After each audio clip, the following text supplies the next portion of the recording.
computer. The first thing I wanted to do is show you what today's schedule looks like. Today's schedule is extremely busy. There's all kinds of different things going on, and just so we know where we are with everything. This time the button should work. Boom. Okay, we're good. All right, 12 o'clock. The leaders are arriving. That's what you're seeing. We have another leader showing up right now. Let's go see who this is real quick. Yes, this is the Italian Prime Minister, Giorgia Meloni, who also has had a good relationship with President Trump. These are the people who really coordinated that increase to 5%, and their ability to do that. As I said, they made some sacrifices in the rest of their budget as they continue to pull together in a way that we haven't really seen NATO do in a long time. But this issue. All right, things are working the way they're supposed to. That was Giorgia Meloni from Italy. The Prime Minister just showed up. I was going over the schedule with you at this point. 12 p.m., which is where we're doing right now. The European leaders are arriving at the White House. 1:15, Trump meets Zelensky will come to the White House. Then 2:15, Trump meets with the European leaders and participates in a family photo. And at 3 p.m., a bilateral meeting with all of the European leaders together, which shall be something to behold, seeing hopefully by the time they're done, if everything stays on schedule, maybe we will have a deal at when that thing is complete. So I apologize for our rather weird beginning here where computer was deciding it didn't want to work right, but everything is now 5x5. I just have to get my tabs back open. Everybody is here. Thank you very much for being here. And we will get everything up and going. So while we're waiting for the next European leader, let me tell you what I'm going to do. I'm going to cover all the European leaders arriving. Then I've got some news to share with you, some that's kind of comical, and we'll do that. And I'll be monitoring to see as these people come in and come out and what happens at the White House. I've got 2 or 3 different feeds running. The board's working, everything's working, so we should be fine. Sorry about the earlier inconvenience. In addition to that, I did see somebody in the chat, and they said, when will Barry be showing the submitted videos? I'm going to show the submitted videos tonight when we do the Rumble jump over. So I got, think, like 12 or 13 submitted videos that we're going to be showing. And thank you for those. And guys, if you want to submit a video as well, you can go to here and submit a video. Go to fanfareshop.org/submit video, and I can get you on as well.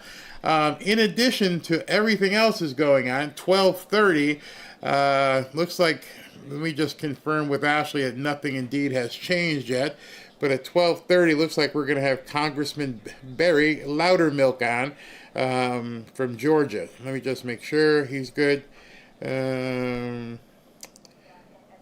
Looks like a... Yeah, so 2:30, Barry Loudermilk. All right, so settle in, get your lunch, get your beverages. Everybody check out what's going on here. A lot of pomp and circumstance happening right now at the White House. While we're waiting on that, let me just take you a walk down Trump Lane. This morning, this man has been on absolute fire, going over a number of different things. And from, looks like sometime about 9 o'clock, he began posting on Truth Social. So we're gonna talk about some of that while we're watching in the background for the next person to show up. And if you had any doubt before today, I didn't, hope you didn't, but if you did have any doubt before today, it is obvious to me that President Trump has decided he is going for the jugular, proverbial, not literal, jugular for the Democrats. He's looking to extinguish the Democrats. I'm going to show you exactly why I feel that way. In case you guys haven't been following along, there's been a whole lot more happening in Washington, D.C. as well. A lot more, which is causing some of the Democrats to panic quite a bit because they realize now this isn't about gang leaders. This isn't about, trying to stomp out some idiots on the corner slinging crack rock or something. There's something much bigger brewing. Let me just show you, give you a hint as to what I'm talking about. 1,000 more troops are en route to Washington. This was this morning or last night at 7:39 p.m. Let me rewind it so you guys can see this. This is last night at 7:39 p.m. outside the Lincoln Memorial. I don't know about you, but I'm pretty sure you don't need this type of equipment to take down gangbangers. I've been around some gang people in my life, and that's not, you don't need all that. Whatever's under there, that's another thing. We don't even know what's being concealed in these boxes. We don't know what's inside these trucks. So if you, for any instance, think that this is simply to stop the gangbangers, I think you're missing something. I think you're missing a whole lot. This is insane. And so, hold up, another person showing up. Who's coming up now? Let's see who this is. Is with us still as well. Steve, this idea of an Article 5 protection, if the swap is for this area of, for the Luhansk Donetsk area that opens up that fortress wall, and we're seeing the Finnish president, Stubb, is arriving right now, a new member of NATO who, after the invasion, said, gee, I think it'd be helpful for us to be in NATO too. We'd like to have that protection for our country. But Steve, what does that mean? That would U.S. planes be flying over this area, making sure he doesn't take another inch? What do you think that would look like, given your experience? All right, so they're all arriving. And the other thing to think about today, how did all this come together in 24 to 48 hours? That's something else I don't think the media is touching on. The logistics of this meeting, of all of these world leaders coming together, dropping everything in their home country, getting their security details, everything put together, where they're going to stay, all of it. It all happened in 24 to 48 hours. Yeah, I'm not buying it. I am not buying that whatsoever. So I think the media, I think the deep state are really afraid. They understand now all the troops that are coming into Washington, D.C. They look around and realize this isn't just for gangbangers. Something, I could be completely wrong, and it may not be revealed today, but a lot of us are beginning to think something big is about to happen. But don't believe me. Let's look at what President Trump said. I'll keep the screen up so I can see as more people show up, but I want to show you some of the things that President Trump was saying today. All right, so I want to make sure I have these in order for you, and I think it goes left to right. All right, it does. All right, so this was at 7:17 this morning. This, to me, when you see this, if you haven't seen it, this is Trump going like this. He's ready to choke the life out of the Democrat Party. If everything you've seen thus far with stopping USAID and getting rid of the newcomers and everything else, this is going for the jugular. The timing on this is exquisite. All right, so let's take a look at this, and so you guys can see it yourself. He posts this, as I said, at 7:17 this morning. So at 7:17 this morning, President Trump decided he was going to get up and he was going to talk about something, dear to him. And what it is getting rid of mail-in ballots. While we're at it, the highly inaccurate, very expensive, and seriously controversial voting machines, which cost 10 times more than the accurate and sophisticated watermark paper, which is faster and leaves no doubt at the end of the evening as to who won and who lost the election. We are now the only country in the world that uses mail-in voting. That's how sad it is. We are the only country. All others gave it up because of the massive voter fraud encountered. We will begin this effort, which will be strongly opposed by the Democrats because they cheat at levels never seen before. And here's the big one. By signing an executive order to help bring honesty to the 2026 midterm elections. President Trump is going to be signing an executive order that's going to outlaw mail-in ballots and to stop the use of the electronic machines. Do you understand what's about to happen? Do you see the firestorm, the crap storm that's about to ensue? I hope you do, because when he drops that order saying no more machines and no more mail-in ballots, I can't even, you'd have to, it'd be like the Indy 500. You're going to have to start your engines because they will be flying to the court to try and block it. If that succeeds, it's the end of the Democrat Party. It's it. They're done. There's nothing else they can do. Nobody wants the crap that they push out there. The only way they can even seem formidable is by fake polls and fake ballots. And without those two things, they are relegated to complete obscurity. They're done. Listen to what he says here. And it's very directed. Remember, the states are merely an agent, and he put that in quotation, for the federal government in counting and tabulating votes. Now, why is that important?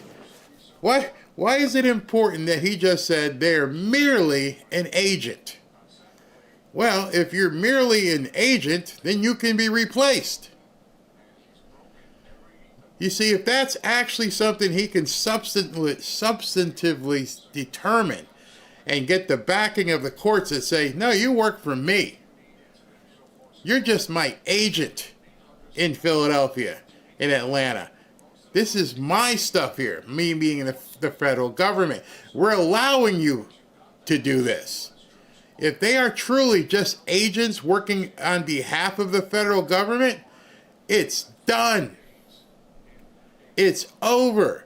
You think he took law enforcement and took over law enforcement in Washington, D.C. Imagine if he takes complete control of the counting and tabulating of votes in every one of these cities. Let's continue with what he says here. For the federal government, they must do what the federal government, as represented by the President of the United States, tells them to do for the good of our country. Okay, I want you to read that. They must do what the federal government, as represented by the President, me, tells them for the good of the country to do. So just in that quick paragraph, or paragraph and a half, he's letting you know what the strategy is going to be. My strategy is to prove that they are merely agents for the federal government. You work on my behest. If I replace you, I replace you. And you're going to do whatever the federal government tells you to do. I read that. And I'm not a strong civics person. I don't know the constitutionality that strong. But someone has told him, somebody he trusts has looked into the Constitution and says, I think we have an argument to say that you, the president, run the election and everybody else just works on your behalf. If that can be determined in a court, they're done. It's over. So when they got up and read this morning, number one, they called Mark Elias and Norm Eisen and everybody else they could get to sue. And number two, they had to go wipe their pants because they all pooped themselves. And number three, it's on. It is absolutely on. They lose this in court, we're going to be doing basically to them what they've been trying to do to us. It'll be a one-party system.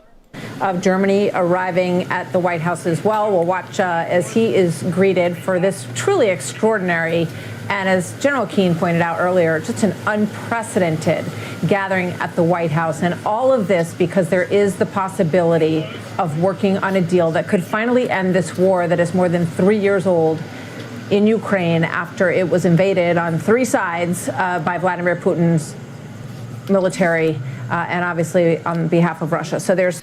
All right, so MERS has arrived. They're coming. Wait and see. Zelensky if he shows up in a suit, actually. We shall see. All right, so back to what I was telling you. If he's able to get this adjudicated, because undoubtedly it's going to go to the courts. If they're able to get this adjudicated where the President of the United States basically controls how the election is counted in all the different municipalities across the country, if he can do this, it effectively ends the Democrat Party. I shouldn't say that. It doesn't end the Democrat Party. The Democrat Party will still be there. It ends the viability of the communists, the Marxists, the socialists. They're all done.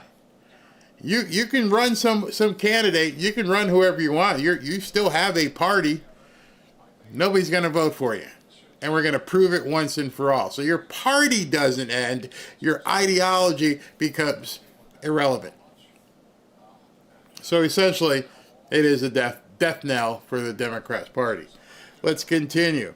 With their horrible radical left policies like open borders, men playing in women's sports, men being women cheerleaders, Democrats are virtually unelectable without using this completely disproven mail-in scam.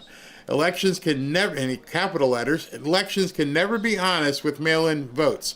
And everybody, in particular the Democrats, know this. I and the Republican Party will fight like hell to bring honesty and integrity back to our elections.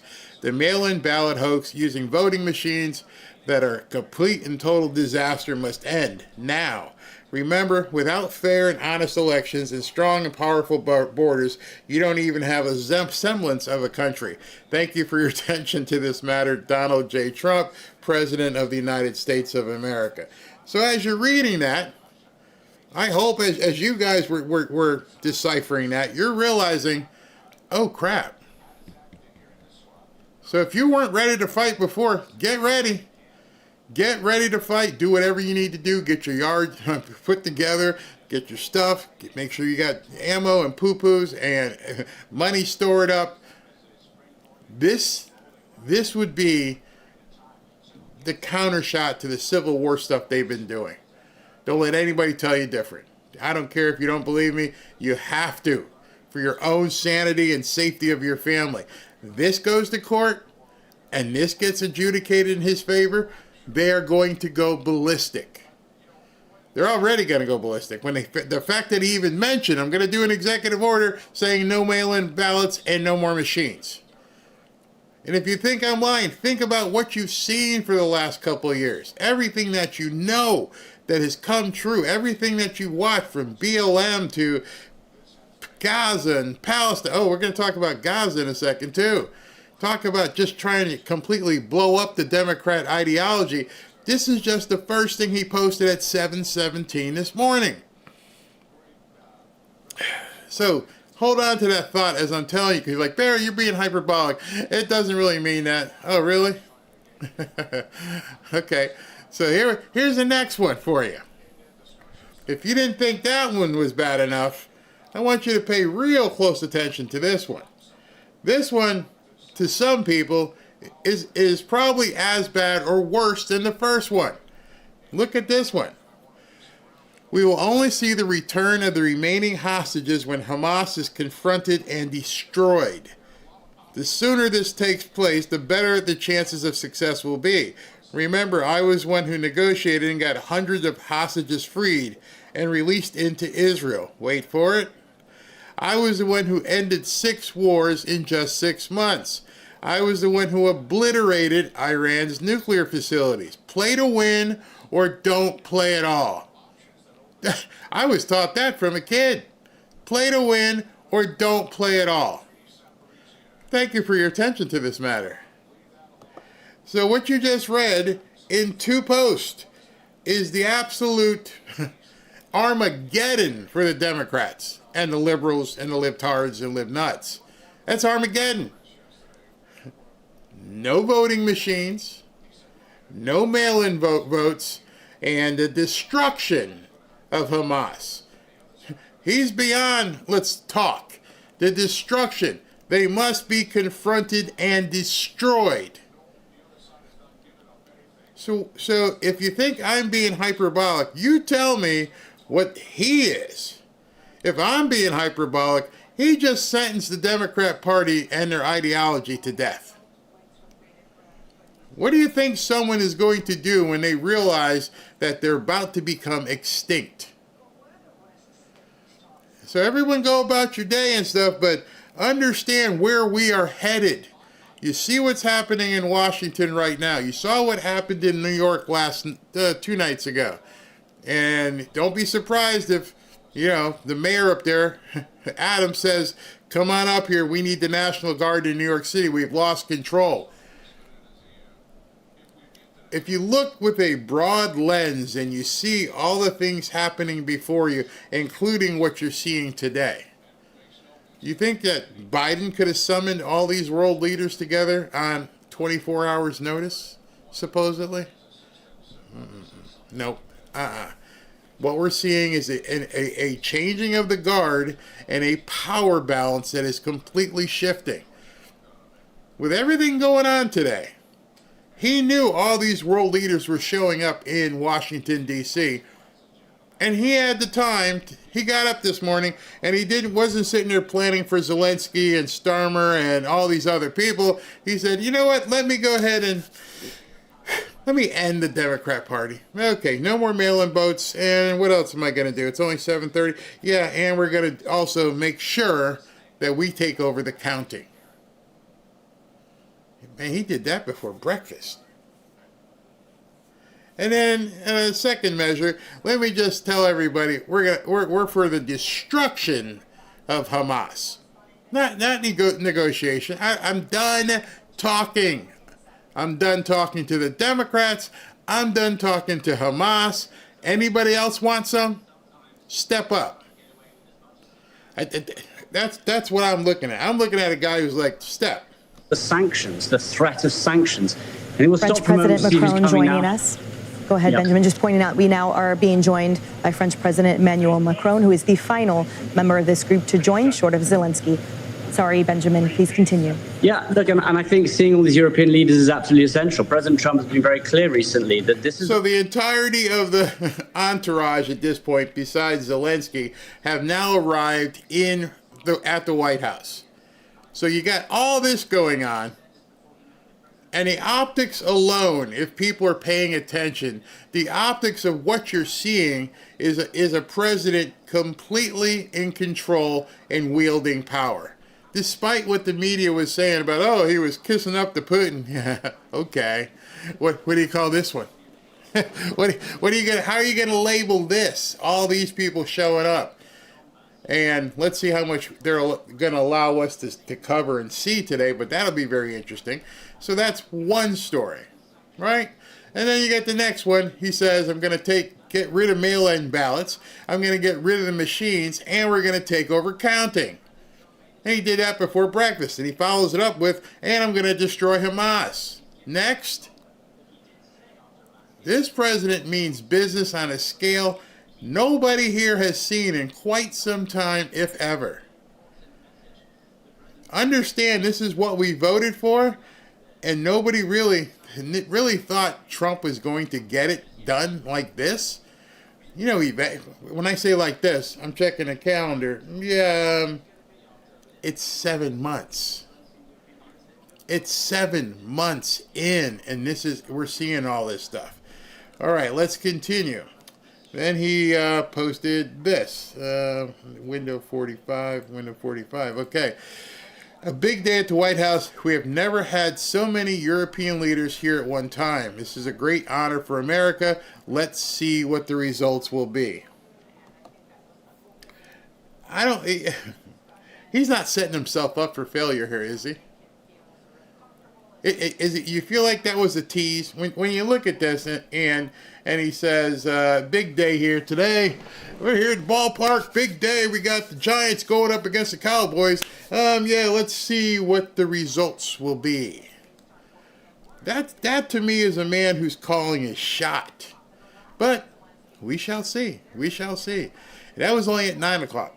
Let's see what he did later on. So later on, he came back and he says this, and I say later on, I mean 10 minutes later, D.C. gave fake crime numbers in order to create a false illusion of safety.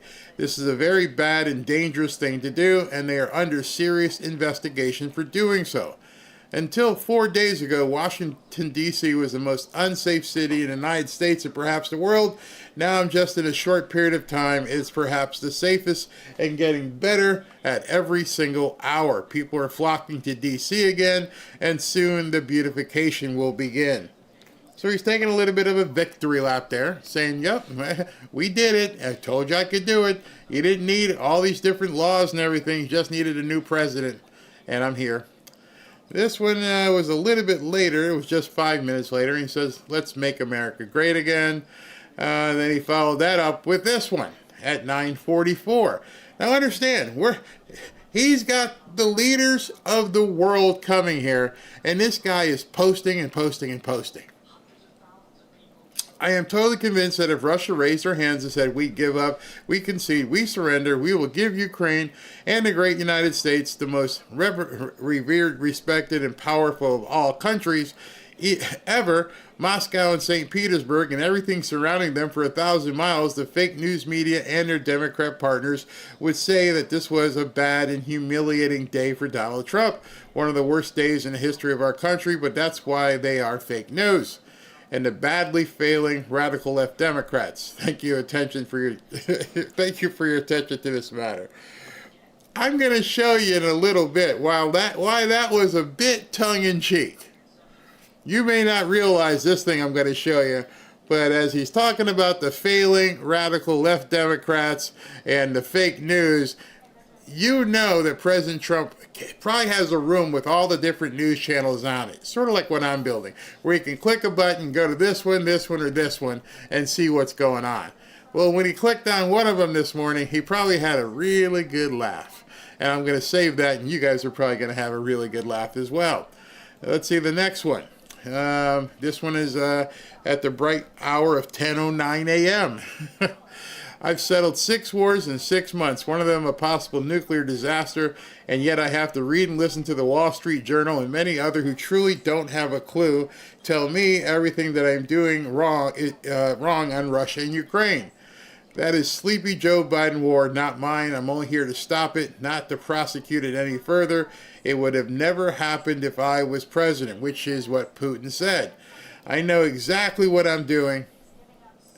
See that? I would extract that.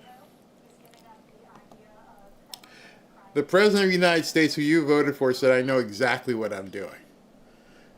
And that tells you everything that you're seeing right now has been choreographed, has been managed, has been executed operationally to the way he wanted it. I'm not saying that what he's doing, everything will be successful, but what he just said, I know exactly what I'm doing. I don't have any idea what these people are talking about, and they don't know what I'm doing. I know what I'm doing. I have a plan, and I am executing it. I have a plan, and the operation and execution are going flawlessly. So as you hear somebody say that, I know exactly what I'm doing. Go back over the last 7 months, and now you definitively must know and must agree. You have no choice but to understand this was the plan. You know, people always say, oh, stick to the plan. Oh, those people over there, believe in the plan, trust the plan. Well, he's telling you, I know what I'm doing, and I don't need, oh, let me finish it for you. In addition to saying, I know what I'm doing,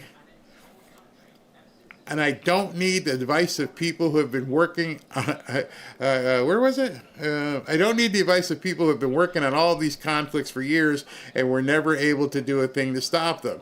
They are stupid people with no common sense, intelligence, or understanding, and they only make the current Russia-Ukraine disaster more difficult to fix. Despite all of my lightweight and very jealous critics, I'll get it done. I always do. All right, so if the President of the United States is telling you, I know exactly what I'm doing, and I'm going to get it done. Either he is the biggest blustering blowhard you've ever known, or everything you've been seeing, and when I say everything, I'm going to go out there on a limb, everything you've been seeing, that you think, nope, they're not getting any arrests, oh, nothing's happening, that entire crowd, the abstiniacs, everything you've seen, I know exactly what I'm doing. And I'm getting it done. It's very hard to argue with that. It's very hard to argue that because nobody outside of that White House knows what his plan is. Nobody outside of his tight circle who are not leaking know what his plan is. I don't. Bannon doesn't. NBC doesn't. Nobody knows what this man's plan is, except for the people who he has trusted to be in his inner circle, and they are executing it flawlessly, without any doubt. I know what I'm doing. I got this. So you go ahead and cook, Donnie, because I'm loving watching what we're seeing. So now we're getting ready based on the time frame. The next person in is the main event here. Zelensky is supposed to show up at any second, so we'll take that. When Zelensky comes, we're going to take a break, and then we'll take some of your comments as well, because there's some fun stuff happening right now, and these people are freaked out, completely freaked out. Hey, before he gets out there, let me just figure out which I'm supposed to read right now. Let me talk to you about gold. It's genius. It's pure genius. America is the country that started the AI race. And as President of the United States, I'm here today to declare that America is going to win it. We're going to work hard. We're going to win it. Why do so many financial experts call silver the most undervalued asset today? Because silver is essential to the future, from solar tech and electric vehicles to the explosive growth of artificial intelligence. Demand is rising fast, and yet silver is still trading at a bargain. With billions pouring into AI, silver prices have only one place to go, and that's up. In fact, silver may be the most overlooked asset class in financial planning. The opportunity for silver is well documented. The market for silver could double or even triple by 2026. You see, I believe in hard assets like this bar of silver. You can hold it in your hand, you can put it in your IRA, you can put it in your home safe, and relative to gold, it's very affordable. That's why I urge you to call my friends at Lear Capital and get their free report, The AI Revolution, and see why silver prices could be set to soar. Call 800-601-5430 or go to learberry.com. But don't wait. We all know. We've seen it. The government can print lots and lots of dollars, but they can't print silver. Nope, they can't print silver. Silver's got a lot of legs, meaning it has a lot of room to grow. It's not nearly as expensive as gold is. You can buy silver for about $35, $37 with different commissions added into it right now, and it's a great way to hedge your money. Great way to hedge your money. Hey, listen, if you guys, if for some reason, want to drop a few extra pounds, many of us do, and to boost your energy levels or reduce swelling in your legs and feet, then you'll love these two American-made health supplements. First is Liver Health Formula. Fat deposits in the liver can pile on the pounds and make you feel tired, whereas the Liver Health Formula helps reduce fat deposits with nutrients like artichoke extract and milk thistle. In a customer survey, almost 60% reported better weight management and 87% reported more energy. Next is the lymph system support. The natural ingredients in the lymph system support help gently flush. It doesn't give you diarrhea or anything like that. Gently flush extra fluid and toxins out of your body, which can help reduce swelling in the legs and the feet. And right now, for a limited time, you can get 35% off Liver Health Formula and the lymph system support, both, along with all 45 plus health supplements that Pure Health Research has to offer. Head over to purehealthresearch.com and use the coupon code BARRY at checkout. That's purehealthresearch.com with coupon code BARRY to save 35% on your order today. buying gold or buying silver or anything else. If you're not here to actually enjoy it, then it doesn't make any sense. So get yourself in shape. Understand we want you around here for quite some time. And as some people have told you or may have said in the chat, today is my birthday and I want to be here as well. So I practicing what I'm preaching. I'm actually doing the work, eating better, getting good rest, drinking lots and lots of water, and making sure that we're good. Yeah, I'm just checking things. All right, so next thing up, I want to take some comments before Zelensky gets here. Has anyone seen Tim Pool without his beanie? Yes, he's bald. He's bald. We're all bald. Yeah, we're all bald. It's a part of getting older. That doesn't bother me. Trump, somebody was here today. Trump exudes confidence. Pastor JJ just spoke to the confidence on earlier this morning. And those of you who showed up for the prayer meeting early, thank you very much. We all know there's going to be a judge that will tell him he can't do the voting system like that, so he'll be dragging out past the 2026 midterm. No. All right, Melly, hold on. Okay, so they're going to run, obviously, they will run immediately to a district court judge.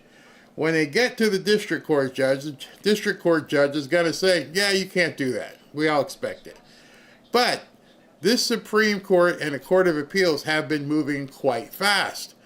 It's not until next November, remember? So I'm pretty sure that they can do something in the interim. Who's this? Oh, that's Zelensky. Zelensky showed, hold on. Architecture of security guarantees, and this is what really, I think, the most important. So I don't know who it was that he was meeting with right there, but I hope when this guy shows up at the White House, he shows up with a suit. Jesus. Trump is right. Let's get so we're talking about that. Yes, everybody expects part of the game plan, because when you do something, you have to know what your opponent is going to do in reaction. They're not just going to lay down, they're going to fight back.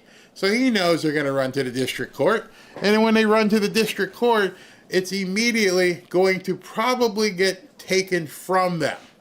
And why do I say that? Because some of the other stuff that they're doing, they don't give the money to the USAID and all this other stuff. This is specifically a constitutional issue. It couldn't be more of a constitutional issue. So they know this. That's the Supreme Court, that's what they're for. And so I would assume because of the urgency of 2026, they will take it up on an emergency basis. They have to. So it's not like it's the baby removal case. There's no urgency. There's no urgency on gay marriage. There's no urgency. This one has a drop dead date. So the Supreme Court knows that there's an election in November of 2026. It will get fast tracked. And they also know that people have to make all kinds of arrangements and all kinds of things have to happen well in advance of the election, because that'll be part of the argument. Oh, we can't possibly do this in time for 2026. And Trump's team is going to have to say, yes, we can. Here's how we're going to do it. Because that will be part of their argument. You cannot change this soon because it won't get done in time. And so he's going to have his, going to have to? I bet you $1 to a donut, they already have that information in place. He wouldn't have brought that up and decided he's going to do that without knowing that would be their counter argument, or one of their counter arguments. And at that time, he would have to say, well, how can we possibly get this done by 2026, President Trump or the administration? And they're going to say, here we go. Here's our plan. We're going to, which, again, if I'm taking over the elections, then because they're my agents, I'm sure I can get it done. My people, the government's people, the federal people can go in and make it happen. And this is going to be a huge, probably one of the biggest decisions ever made by the Supreme Court. Bigger than Roe v. Wade, bigger than all that stuff. Because here's why. the following administration, even if it's a Democrat, will not be able to overturn it.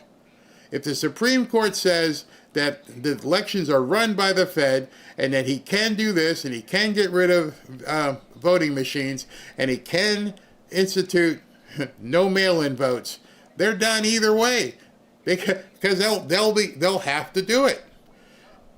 It's not like Roe v. Wade for 25 years or 30 years or whatever. They can wait and come back and say, let's challenge it again.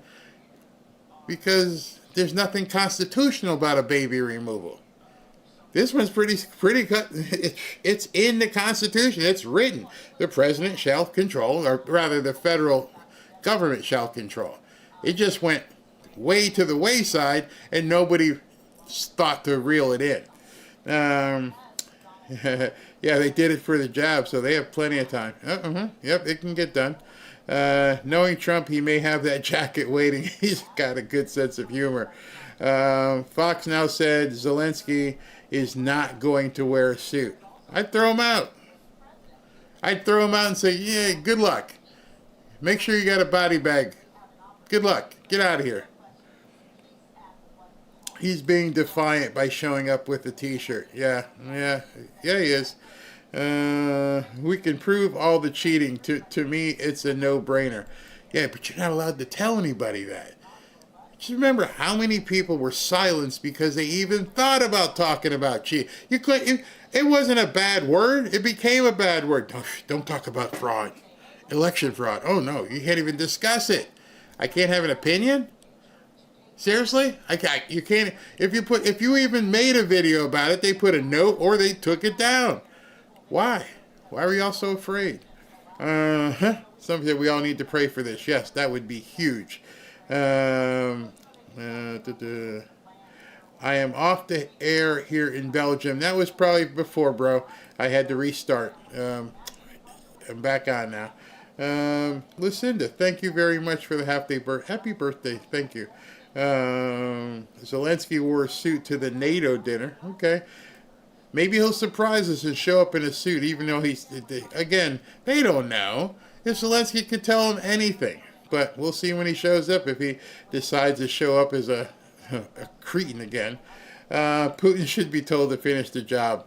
Yeah, I think the only reason Putin hasn't done anything drastic like that is because there's so many innocent people. Nobody wants to see these innocent people taken care, have something done to them like that. It's crazy. Someone saw Zelensky shopping for a suit at the Macy's children's section. Oh, God. Martial law nationwide, round up the newcomers. Anyone? Yeah, the fact that I have to understand how bad it is, I have to say newcomers. Can't say what it really is. It's still in 2025, hasn't gotten to the point where we can actually use words. We have to really pussyfoot around and make sure that we're not using offensive words. Man, it's absolutely... Until we get to the point where we can call it what we see it, there's something wrong there. Barry, thank you for the prayer meeting this morning. JJ's prayers brought me to tears. Thank you. Yeah, there's so many videos of ballot stuffing in drop boxes. Yeah, it's everywhere, absolutely everywhere. Let's see if he even shows up on time as well. I see all the soldiers are in position. They're making their moves and stuff. Maybe it's about to happen. Nothing yet. It's funny, everybody else went to a different entrance in the White House, and they have him coming to President Trump this because back there are entrance. real threatening sanctions on. You know how everybody else went to the other front entrance, and he's coming to the side. Not really sure why, but he's coming to a different entrance altogether. Yeah, we also need to limit the amount of Middle Easterners we allow into the country. Yeah, and enough with them getting the CDL licenses. What in the heck is that all about? That's absolutely insane. 79,000 unmatched signatures in Detroit, but they let them through. Where is this? Where was that? Somebody asked me something. Okay, maybe it's on the second page. Hold on. Where was that? I thought it's... Oh. Barry, what if Trump offered Putin to be a part of NATO? No, I don't think that's going to happen because they don't want that to... They don't want it to happen, number one. And number two, they're not letting Zelensky. He was very adamant today. No NATO, no NATO, no NATO for Ukraine. Not going to happen. That's probably one of the messages that's going on right now because all the leaders are there, and that is not even going to be a point of negotiation. Not going there. So take it off the table right at the bat. And I loved how he stated that. That is not even a point of negotiation. Not going to happen. And he meant that. That was that was a pretty strong message he put out there in regards to that. Let me see if anything else has been posted while we're waiting. I don't think so. I think he's probably nothing new. So we're waiting for Zelensky to show up. He hasn't come as of yet. SV just sent me a message. Hold on. I believe it's SV. SV says this. Aggregate S&P 500 earnings per share are up 11%, 3x higher than expectations. 84% of companies beat estimates, highest share in 4 years. Wow. That's huge. That is absolutely huge. 58% of companies increased their full year guidance, doubling Q1. The S&P is up around 10% this year, hitting record high. I'm not going to spend a whole lot of time today talking about money. There's going to be plenty of time to talk about money, but you can't deny what is happening. Yeah, everything points to the Democrats being phased out. And at this point, the only thing left in their arsenal is violence. There's nothing working. It was funny. I actually saw some Democrat people talking on a video, and they're like, "There's nothing you offer me. I'm not getting anything from you. And so if I'm not getting anything from you, what's your use? What does it matter? This party is done for." I'm looking to see if he's coming out yet. So what I'm doing today, I've got a bunch of different feeds, including Fox News. Give me a second. I'm going to put on some Fox News as they're waiting for Zelensky to show up, and I will be back in like 30 seconds. One of Putin's red lines has been no NATO membership for Ukraine, right? So Trump tweets out yesterday, Ukraine will never be in NATO, or Truth puts it out on Truth Social. But he's offering them a NATO-style Article 5 guarantee, which is giving them basically the benefits of NATO membership without being in NATO. If that happens, then he's giving Putin what he wants. Putin, you said you didn't want them in NATO, so you can't complain about that. And he's giving Ukraine what it wants, which is the kind of security guarantees that they would need. All right, so we've got the SUV carrying Vladimir Zelensky coming up to the West Wing portico, and there's President Trump greeting him. I imagine that this meeting is probably going to go a lot better than that one at the White House a couple of months ago, which did not end well. Let's see if we can listen in here. President Trump, sir, your message to the people of Ukraine as world leaders gather here today. Russia continues to attack civilians in Kharkiv, killing many. Is there a dust off and a piece on the table? All right, the president, welcome, President. All right, so as that gentleman, Mark Thiessen, was saying, that's specifically pretty much the balancing act at this point. You're not, as I was saying, you're not going to get NATO. That's never going to happen. By you never getting NATO, that satisfies Putin. Putin says, no NATO, and I want this land. Zelensky says, I'm not giving up the land, and I want NATO. And so instead of being in NATO, what he just mentioned was the Article 5 guarantees. And the Article 5 guarantee, the Article 5 in NATO, pretty much says a war against one of us is a war against any of us, all of us. So if you decide to drop a bomb on Italy, it means you've dropped the bomb on all of NATO. It's big part of why people join NATO. And so what President Trump is saying, you're not going to get into NATO. We're not going to give you that part and all the different benefits. You don't get the whole enchilada, but we'll give you this carve-out. And this carve-out is, you don't get NATO, but you get the security. And by giving them the security, you're basically saying at that point, all right, so we'll protect you like a side deal, which, if this guy was smart, would take that and run. Now, I guess then the only last thing is the land. That's the part. If we can get the land part done today, if he says I'll take the security guarantees, and he hears from England and he hears from France and he hears from Italy, yes, we will back you militarily. But okay, let me show you on a map here. Coming up next. So he's going. There has to be talk about. So he was going to show you the map, and when he shows you the map, and we'll bring it back, the red area at the border of Russia and Ukraine is what Russia says we want that land. Ukraine, Zelensky is saying, no, I'm not going to give it to you. So we don't know where it's going to fall out in that regard. So we shall see. All right, so I am going to move into my portion of content that I have. Well, now that all the leaders are there, let me just go ahead and bring you back to the start in terms of where we are. All right, so 12 p.m., we got the leaders came in. At 1:15, actually pretty good timing. 1:15, it's 1:17. Zelensky did show up. So from now until 2:15, let's see if the camera goes inside the White House, if we see them actually having the meeting where they're actually sitting down and talking and everybody's there. I also understand J.D. Vance will be in this meeting as well. So once that meeting happens and it comes up on the screen, we will cut right to it. And then 2:15, there's a photo op, which I don't really care about a photo op. And then at 3 o'clock is another meeting. So we seem to be on point at this point. That's the 2:15, as you can see.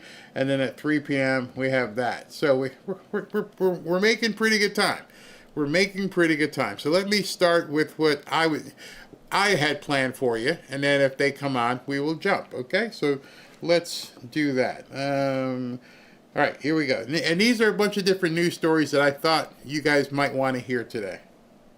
That information, and if he did, and he did it purposefully, and he was using federal employees to do so, you got to prosecute the guy. Yeah, because it comes down to a double standard, Kevin. 100%. There have been members of the military who mistakenly shared classified information, not deliberately, who have served prison time for doing that. And yet there's people like Adam Schiff who tend to get away with it. But the thing that jumps out at me is, Schiff was allegedly leaking classified information, but the information that was classified was really just classified to cover up what the Clinton campaign was doing with the Intelligence Committee. So it shouldn't have been classified in the first place. It's like when they redact things about furniture because they don't want to be embarrassed. I mean, of Russia. Today you've got President Zelensky here. As you listen to Russia and Ukraine, which side has the better cards? Well, I don't want to say that. I'm just here to be. Look, this isn't my war. This is Joe Biden's war. He's the one that had a lot to do with this happening, and we want to get it ended. And we want it to end good for everybody. We want it to end good. The people of Ukraine have suffered incredibly. And to that point, President Zelensky, are you prepared to keep sending Ukrainian troops to their deaths for another couple years, or are you going to agree to redraw the maps? Thank you for your question. So, first of all, we live under each day attacks, that today have been a lot of attacks and a lot of wounded people, and the child was dead, small one year and a half. So we need to stop this war, to stop Russia, and we need support American and European partners, and we will do our best for this. So, and I think we show that we are strong people, and we supported the idea of the United States, personally of President Trump, to stop this war, to make a diplomatic way of finishing this war. And we are ready for Trilateral, as President said. This is a good signal about Trilateral. I think this is very good. Thank you. Mr. President, If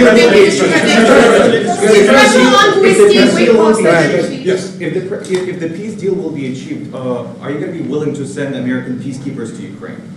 Well, we're going to work with Ukraine. We're going to work with everybody, and we're going to make sure that if there's peace, the peace is going to stay long term. This is very long term. We're not talking about a 2-year peace and then we end up in this mess again. We're going to make sure that everything's good. We'll work with Russia. We're going to work with Ukraine, and we're going to make sure it works. And I think if we can get to peace, it's going to work. I have no doubt about it.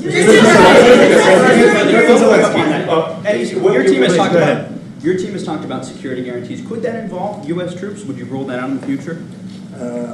We'll let you know that maybe later today. We're meeting with 7 great leaders of great countries also, and we'll be talking about that. They'll all be involved, but there'll be a lot of help when it comes to security. There's going to be a lot of help. It's going to be good. They are first line of defense because they're there. They're Europe, but we're going to help them out also. We'll be involved. Mr. President, Vladimir Putin mentioned that the war will not end without addressing the root causes of this war. Have you had an understanding what are the root causes of this war? Well, look, the war is going to end. When it ends, I can't tell you, but the war is going to end, and this gentleman wants it to end, and Vladimir Putin wants it to end. I think the whole world is tired of it, and we're going to get it ended. It was, I've done 6 wars. I've ended 6 wars, and I thought this maybe would be the easiest one, and it's not the easiest one. It's a tough one. A lot of reasons for it. And they'll be talking about it for a long time, but they'll be talking about the others. Look, India, Pakistan, we're talking about the big places. When you look at, you just take a look at some of these wars. You go to Africa and take a look at that. Rwanda and the Congo, Republic of the Congo. That's been going on for 31 years. And so we've done a total of 6, and we really have 6, not including the fact that we obliterated, and it turned out to be a total obliteration, the nuclear, as you said, the future nuclear capability of Iran. And this one, I think we're going to get solved also. I feel confident we're going to get it solved. Thank you, Mr. President. Can you tell us about your conversation? And 7 very powerful, very big countries, and great people, all friends of mine and friends of yours. And we're going to have some suggestions made. They want to see peace. They would like to see peace. President Russia. In the red. President Trump, do you think it's fair to for Ukraine and for Russia to achieve a lasting and durable peace if Ukraine cedes its territories that Russia hasn't yet conquered? Do you think it's a fair peace for Ukraine? We're going to have a lasting peace. Just to answer the first part of your question, we're going to have a lasting peace. I hope it's going to be immediately. I hope it doesn't have to go on. And I think people of the whole world is going to be very happy when that's announced. Mr. President, you posted on social media, Mr. President, a very touching letter from the First Lady. And the letter was hand-delivered to President Putin. And it calls for an end to the war, essentially, because of the children and the children's future. Why did the First Lady feel that letter was necessary? Was it because she believes that Mr. Putin is the aggressor in the war? Is a similar letter being hand-delivered to President Zelensky? So the First Lady felt very strongly. She's watched the same thing that you watch and that I watch. I see things that you don't get to see, and it's horrible. But when she's got a great love of children, she has a wonderful son that she loves, probably more than anybody, including me. I hate to say it, but she loves her son. She loves children, and she hates to see something like this happening. And that goes for other wars too. I mean, she sees the heartbreak, the parents, the funerals that you see on television. Always funerals. We want to see something other than funerals. No, she felt. It was a beautiful letter. It was very well received by him. And she did ask me to say, she would love to see this end. She would love to see it end. And she says it very openly, very proudly, and with great sorrow because so many people have been killed. Mr. President, last week, Brian, go ahead, Brian. Yes, sir. I've got a question for each of you. Yes. First of all, Mr. President, speaking of news, I got a question for you. This sounds insane for me even to ask this, but do you think the American media really doesn't even want a peace deal because they've seen they've been so critical of you every step of the way as you lead the charge for peace? It's an amazing phenomenon. I said that if in the settlement you got Moscow, St. Petersburg, and thousands of miles around them, they would say, I made a bad deal.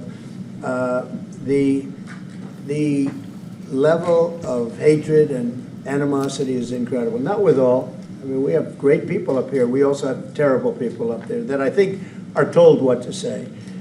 But, you know, in solving all of these wars, they don't even write about it. You know, I saw major wars. I saw wars that have been going on for 31, 35, and 37, and a couple of quicker ones.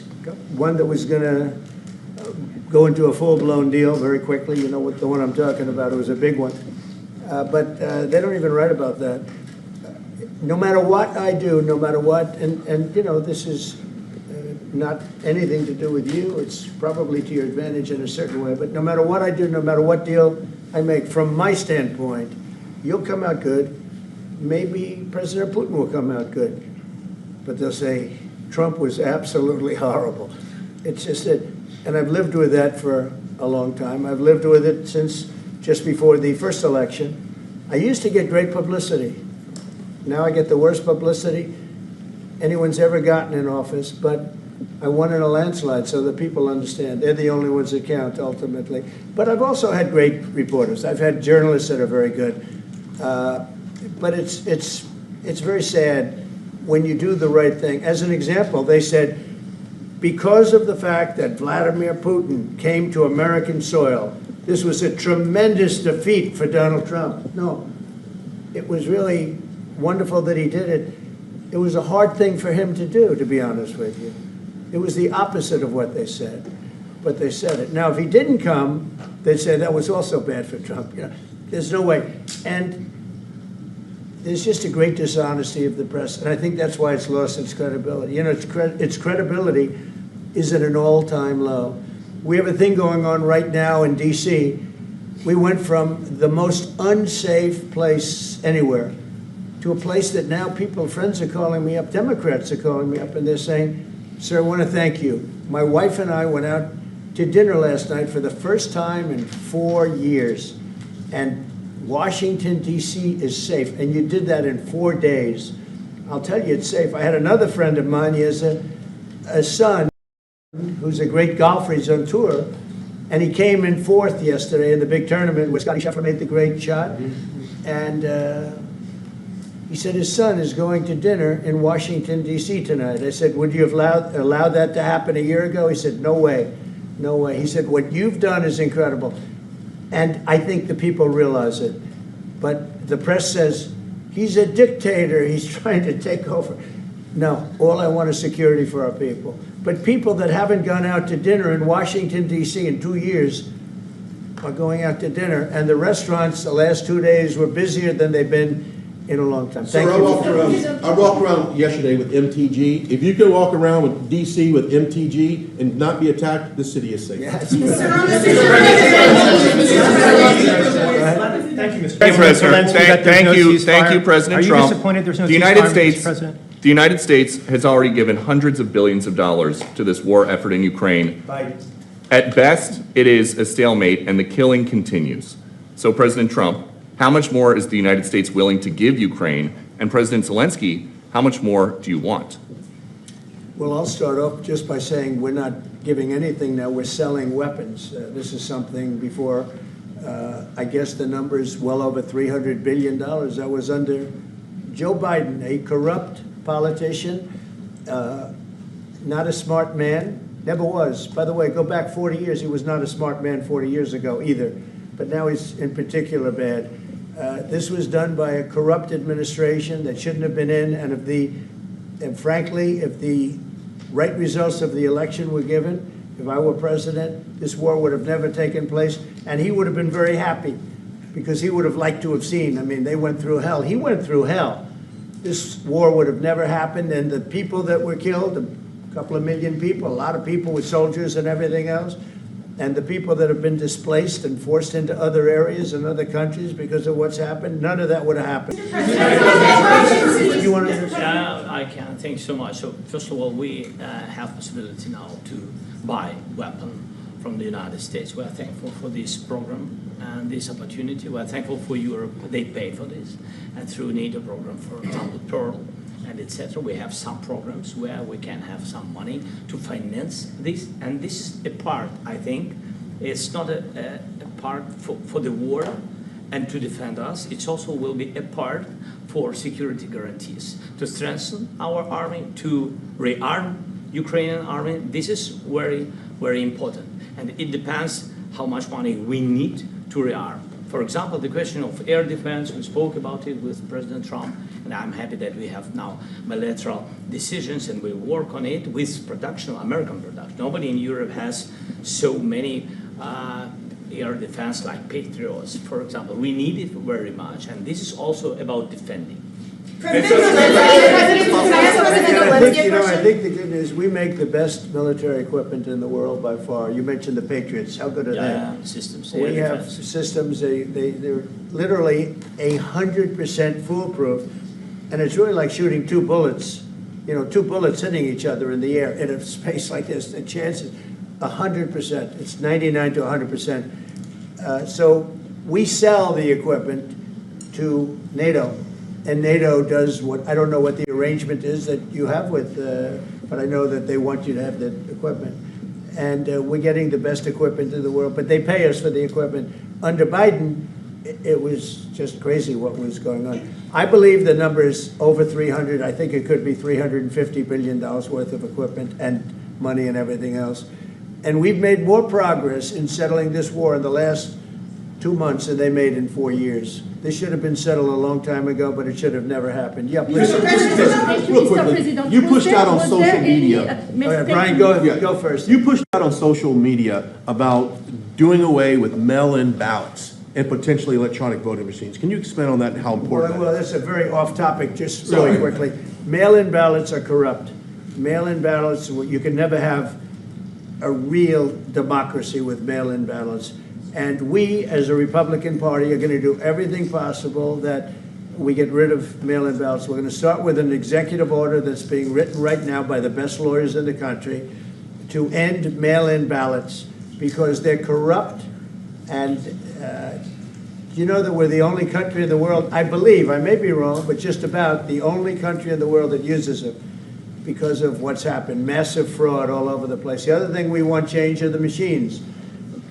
For all of the money they spend, it's approximately 10 times more expensive than paper ballots. And paper ballots are very sophisticated with the watermark paper and everything else.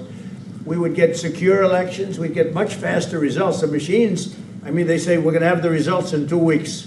With paper ballots, you have the results that night. Most people, many countries use paper ballots. It's the most secure form. So between paper ballots, very, very important, paper ballots, and I think maybe even more important, the mail-in voting. We're going to end mail-in voting. It's a fraud. If you have mail-in vote, even Jimmy Carter with this commission, they set it up. He said the one thing about mail-in voting, you will never have an honest election if you have mail-in. And it's time that the Republicans get tough and stop it because the Democrats want it. It's the only way they can get elected.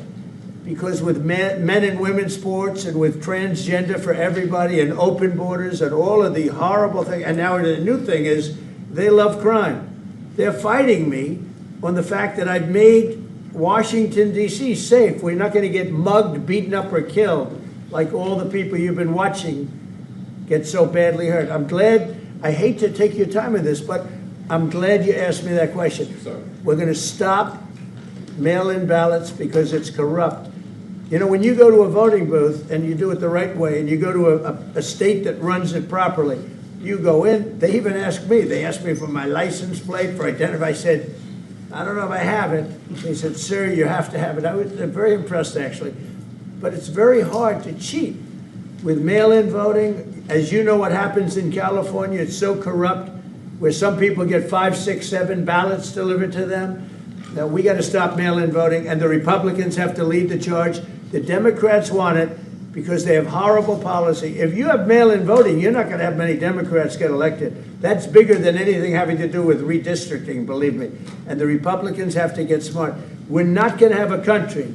I said for a long time at rallies, you need borders and you need free and fair elections. Those two things, otherwise you don't have. We have strong borders now. In 90 days, Mr. President, we didn't have 0, and 3 months. Not one person came in illegally into our country. In fact, even I find that hard to believe, but it's run by a little bit of a liberal group that put out the numbers, so I guess it's, but 0, 0, and 0. You go back a year ago, 2 years ago, 3 millions of people poured into our country. It was terrible. Thank you very much. What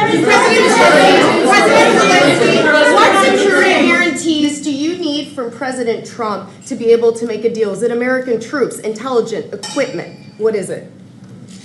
Everything. And really, it includes two parts.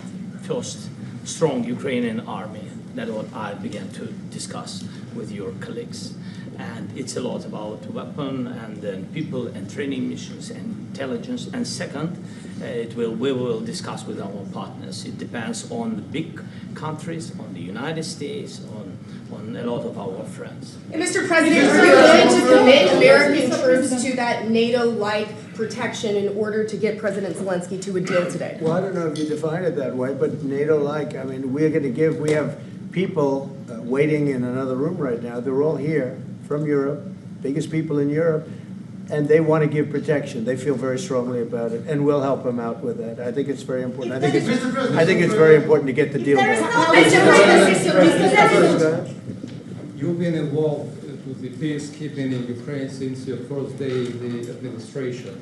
What would you say to the Ukrainian people right now who are suffering under the Russian attacks and hoping that the American people will stand with them? Well, I know Ukrainian people. I've known many over the years. They're great people. They're smart. They're energetic. They love their country. I mean, they love their country, and we want to get this war ended. That's all I can do. I love the Ukrainian people, but I love all people. I love the Russian people. I love them all. I want to get the war stopped. Very important. Mr. President, was there any aspect of your discussion with Vladimir Putin that left you disappointed?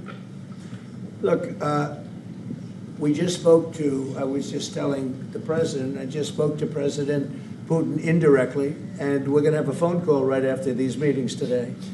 And we may or may not have a trilat. If we don't have a trilat, then the fighting continues.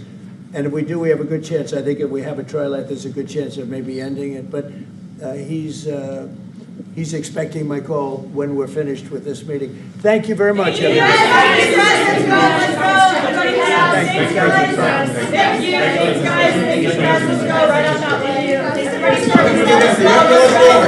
go, guys. Thank you, press. Let's go. Move. Come on, guys. Let's go. Thank you, guys. Thank you, press. Thank you. Keep moving. Thank you, guys. Keep moving quickly. Let's go. Thanks, guys. Keep moving. All right, so it's funny looking at Caroline Levitt in that shot. She was like a traffic cop trying to herd these people out of here. So SV just sent me something, and I'm gonna show you what SV sent me, and I want you to take it with a grain of salt because of who the person is that's actually posting this. This was posted by, of all people, Jackie Heinrich. So Jackie Heinrich posts this. Says, I just got off the phone with a source involved in a pre-meeting with Zelensky at the Ukrainian embassy this morning. Don't know who the source is, don't know who she's talking about, but she's talking about a meeting at the Ukrainian embassy. That was the one where he showed up in the t-shirt, and I guess he was just talking to some people. All right. Her notes. I'm told there's no expectation that today wraps up with a date on a calendar for a trilateral summit, but today would be a success if Zelensky had a realistic discussion about territorial concessions. She goes on. Nobody expects Zelensky to take Putin's first version of the map back to his country, but he needs to talk about what he can let go and what is critical to keep. Getting clarity on security guarantees and what that looks like will make it easier for Zelensky to sell that back home. Asked about what that means for the timeline, I'm told the U.S. feels there's political energy behind this, a light at the end of the tunnel, and wants to get it done now, but now knows it won't be instant, more like weeks, not months. And Ukraine understands this. Again, this is Jackie Heinrich. This was the woman who came out of the Putin meeting saying it was horrible. So I'm just telling you what was put out here because it's just a little bit more information. Her number 3, U.S. and Europeans have gently made suggestions on territory, but they're also aware that Zelensky has to take this message back through his own system and got to come back with a counter offer. I'd love to know who the president of the country has to go back and report to. As I've read this, I wonder if it dawned on you. Who is he taking the offer back to? That would be like President Trump sitting at a meeting and go, I got to go check with these other people first. Interesting. Interesting terminology she's using here. I asked how Zelensky is approaching that given Ukraine's constitutional requirement of a national referendum. I'm told the general attitude is that that's your problem, as in up to Zelensky to figure it out and handle. On territory with minerals being under Russian control, basically if America has a stake in land, it is a security in of itself because it's our interest if it's the interest to make that work. Europeans believe the security guarantees are a very, very big deal and want to protect and preserve it, which is part of why they are all eager to be here today. Okay. They also want to help Zelensky manage this high wire act because the risk factor of Zelensky putting his foot in his mouth is significant. So you're telling me that you have a world leader who's too stupid and doesn't know how to negotiate. Okay. You see where this is leaning? Where this is leaning is to what Margaret Brennan was saying yesterday. When Margaret Brennan was talking to Marco Rubio, she said, are they coming to make sure that Zelensky doesn't get bullied? Well, who would she have talked to that said they were coming to make sure Zelensky wasn't being bullied? Is it by chance the same people who said, 4A, they want to help Zelensky manage this high wire? Who are these people? Why are these people not in the forefront? When we see meetings, and we see them often, you see J.D. Vance, you see Marco Rubio, you see Scott Bessent, you see Howard Lutnick, you see Stephen Witkoff. Here's our team. Stephen Miller. Who the hell are they talking about?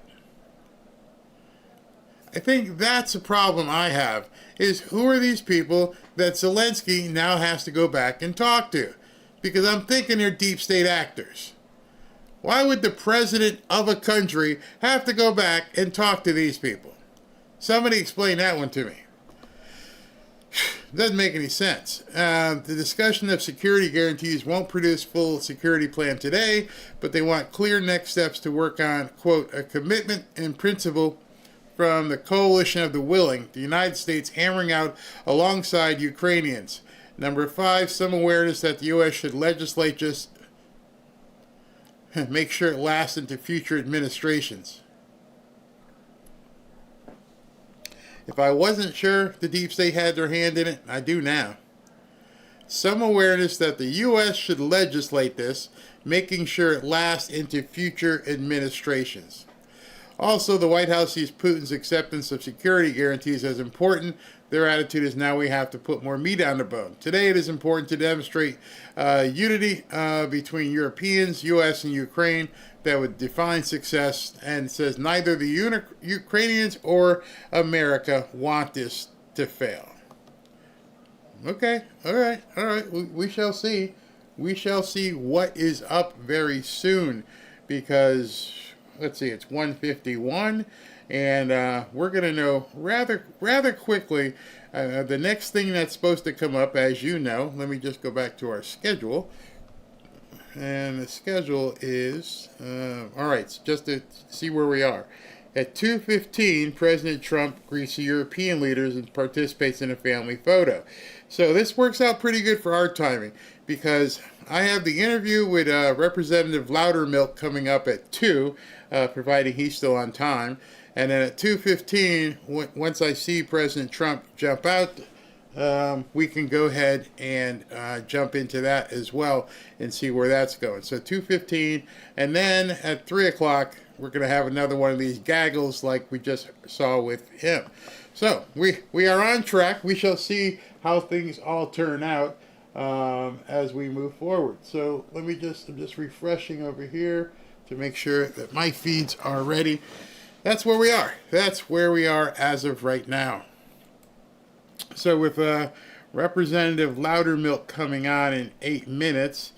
Oh, he's actually here early. So you know what? I'm going to go to a quick break. He's here, and we can start this early, so the timing works perfectly. Be right back.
Back to Fanfare with Barry Cunningham.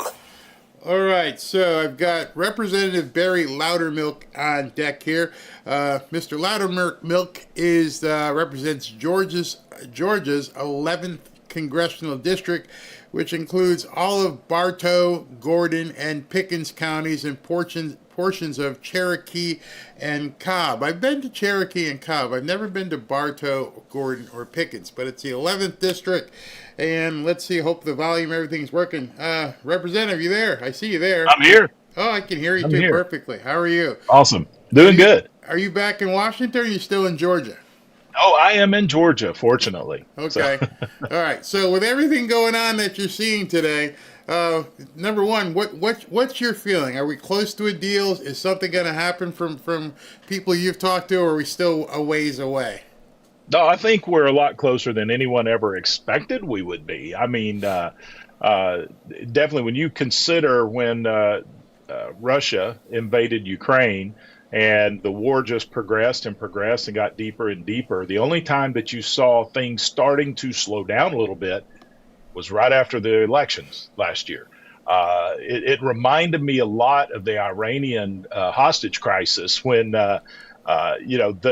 the terrorists were not negotiating at all until Reagan won that election. Then all of a sudden, everybody wants to come to the table. I mean, this is what you're seeing right now. You know, Vladimir Putin is willing to come and step foot on the United States of America. That's huge to start with. He knows that Donald Trump is not messing around. And that's the big difference that you're seeing here versus any other time in the past. If you go back and think of when Russia invaded Ukraine during it was during the Obama administration it happened. Obama responded immediately and sent blankets to Ukraine, right? When Trump came in, what did he do? He sent missiles, right? That sent a strong message to Putin, and he backed down. Vladimir Putin knows he's dealing with an entirely different administration than the last do-nothing administration. So, and look, we are the economic stronghold of the entire world. We can wreak havoc on Russia's economy, or we can help Russia be economically viable and profitable. And so it's not just Trump alone that's here. You've got a lot of Russian businesses that are in the other ear of Putin, and I think they're saying, hey, you need to come to some kind of agreement here. Exactly. Given our alleged history and what we've seen, How much internal pressure is it on President Trump and this administration not to cut a deal, if they want to see war? I mean, we saw the Sunday shows yesterday, and the media just does not want this ceasefire or peace agreement. Why? Who is it that's still fueling this? They don't want Trump to actually be the one to negotiate this deal, because everything that they have said about Donald Trump will be proven to be false. I mean, that's the best I can come up with, because if you also got to go back and look, traditionally Republicans have been the ones who have eager to go defend allies across the world. Then all of a sudden things shifted. The Democrats are the ones that are, saying, oh, we've got to be engaged militarily with Ukraine, and it became this political football going on. The thing is, when you're in the position of Donald Trump and you're going to try to bring a deal together, you can't take sides, right? So you've got some that are saying, oh, Trump's pro-Russia. Others are saying, well, he's leaning toward Ukraine. I think philosophically, Trump's going to be about freedom. He understands Ukraine broke off from the Soviet Union. They were invaded, by a foreign nation. And so I imagine, personally, Donald Trump hopes that, Ukraine comes out of this with getting at least a portion, if not all, their territory back. Oh, wow. But when it comes to actually negotiating, he can't take sides. He's got to be right down the middle. And I think that's what you're saying. I mean, he shakes hands with Vladimir Putin on the flight line there in Alaska. They walk in talking, smiling. He just meets Zelensky at the portico on the west side of the White House, smiling, waving. This is a negotiator. He knows what he's doing. Absolutely. So in terms of negotiating, and if he brings this forward, one of the bombs he dropped early this morning on True Social, and he reiterated it in the conversation he just had with Zelensky, is it was off topic, but he went off on it in terms of he wants to do an executive order to get rid of mail-in voting, to get rid of the machines. That strikes to the heart and core of the Democrats. Obviously, they will fight tooth and nail. They will take it to court before the ink's even dry. And he's telling the Republicans in Congress, what kind of fight do you expect for this? Well, it's interesting because the Democrats, I serve on the House Administration Committee, and we have responsibility over federal elections. So it's an interesting dynamic, because the U.S. Constitution specifically gives the individual states the responsibility for how they conduct the elections, right? Except for on the federal election, then that's where Congress gets involved. So there is a limited amount that Congress can actually do. The thing that Trump, and he's a master of when it comes to controlling the media. They don't realize when he's actually controlling the narrative. Here we've got this major issue going on. I mean, dealing with world peace. He's a contestant for a Nobel Peace Prize, right? This is a huge deal. And then all of a sudden they bring this up. They try to make it a wedge issue. Well, he gives them something that they can go out and scream and holler about, and he gets this done. But the real issue is they get caught up on semantics, right? They're going to come out and say, well, you don't want military who are deployed overseas to be able to vote. That's not true. He's not talking about absentee voting. He's talking about mail-in voting, which the Republicans warned in the onset of COVID. Even here in Georgia, with a phone call with our Secretary of State, we warned him before he did mail-in voting. That's where the corruption, that's where the fraud's going to be. When you go back and look historically through America's elections, it is the mail-in ballots is where you actually find the majority of the fraud. And that's what happened with fraudulent ballots in 2020 we just opened the door for all kind of problems, and he just wants to close that door. So he wrote in his post that the people in the local area who are working on behest of a federal election are merely, quote, agents of the federal government. Is that true? I mean, can he literally go in and take control of the counting in, Fulton County? There is a lot more leeway when it comes to a federal election versus a state or local election. The issue you run into is like in the state of Georgia. Those elections are held at the same time, right? So you have your state legislatures Our elections fall on the same day. Okay. But the Constitution is clear. How those elections operate, as far as the place and the time and all of that, is up to the state legislatures, right? But we can put qualifications on federal elections. So, I mean, basically, you look at it when it comes to Congress, right?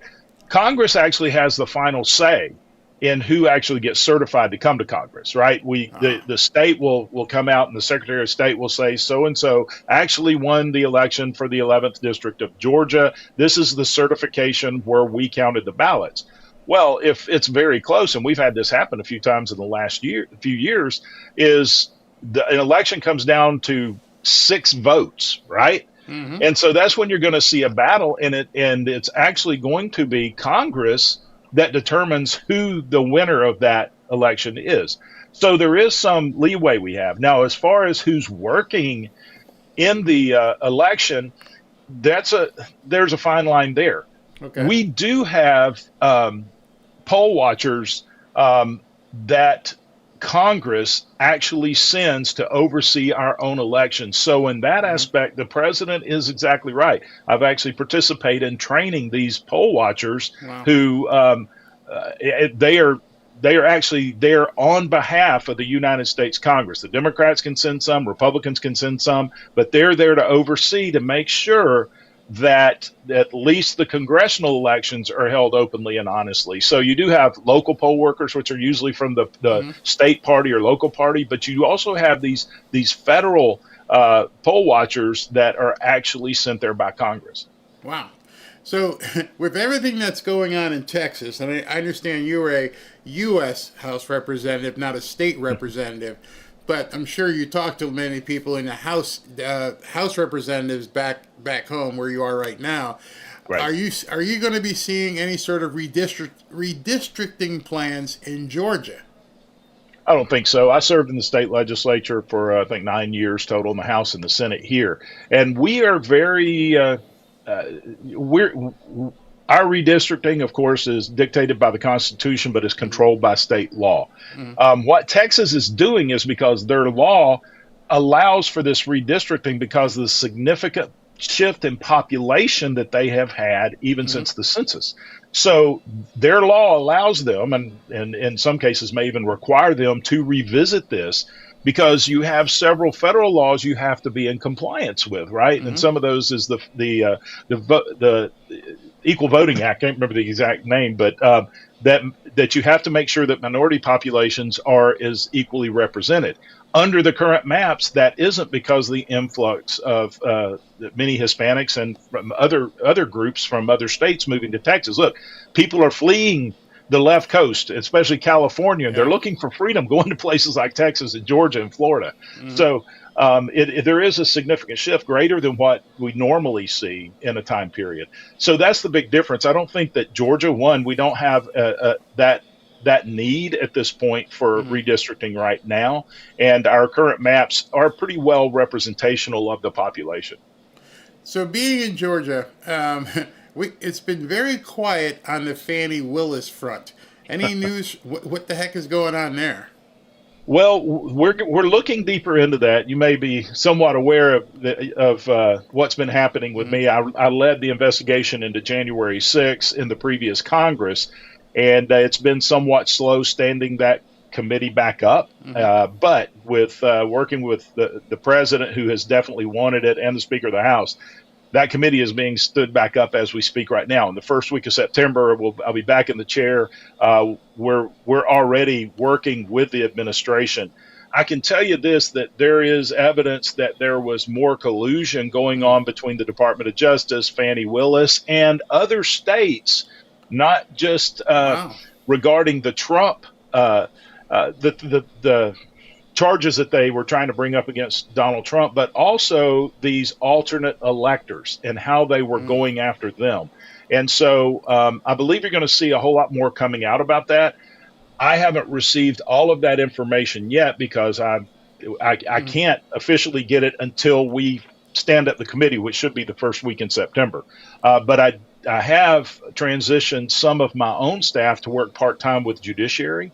And so with Chairman Jim Jordan, they're able to share some information with us. And so I can tell you we are diving much deeper into that because I think it's more than just these charges against Donald Trump. I think this goes a lot further with collaboration between other states and other district attorneys and other secretary of states. Wow. And so we're going to keep digging until we get to the bottom. And the American people deserve the truth, right? Do you have enough time? Do you have enough time? Because it seems like, you guys have been digging. We need to get it to the prosecutorial process at this point. How much more digging do you guys have to do? Well, that's the thing is, in the previous 2 years, right, when I was investigating from the ground up, investigating the January 6th and the Select Committee on January 6th, the documents that we really needed were missing. Okay. The Select Committee on January 6th did not preserve all the documents. They only preserved the documents that supported the narrative that they wanted to make about January 6th. And I can tell you there was a lot of testimony, a lot of hard evidence that did not support their narrative. Wow. All of that was gone. Wow. Some was sent to the White House, which these are House documents. They were sent to the White House or Department of Homeland Security.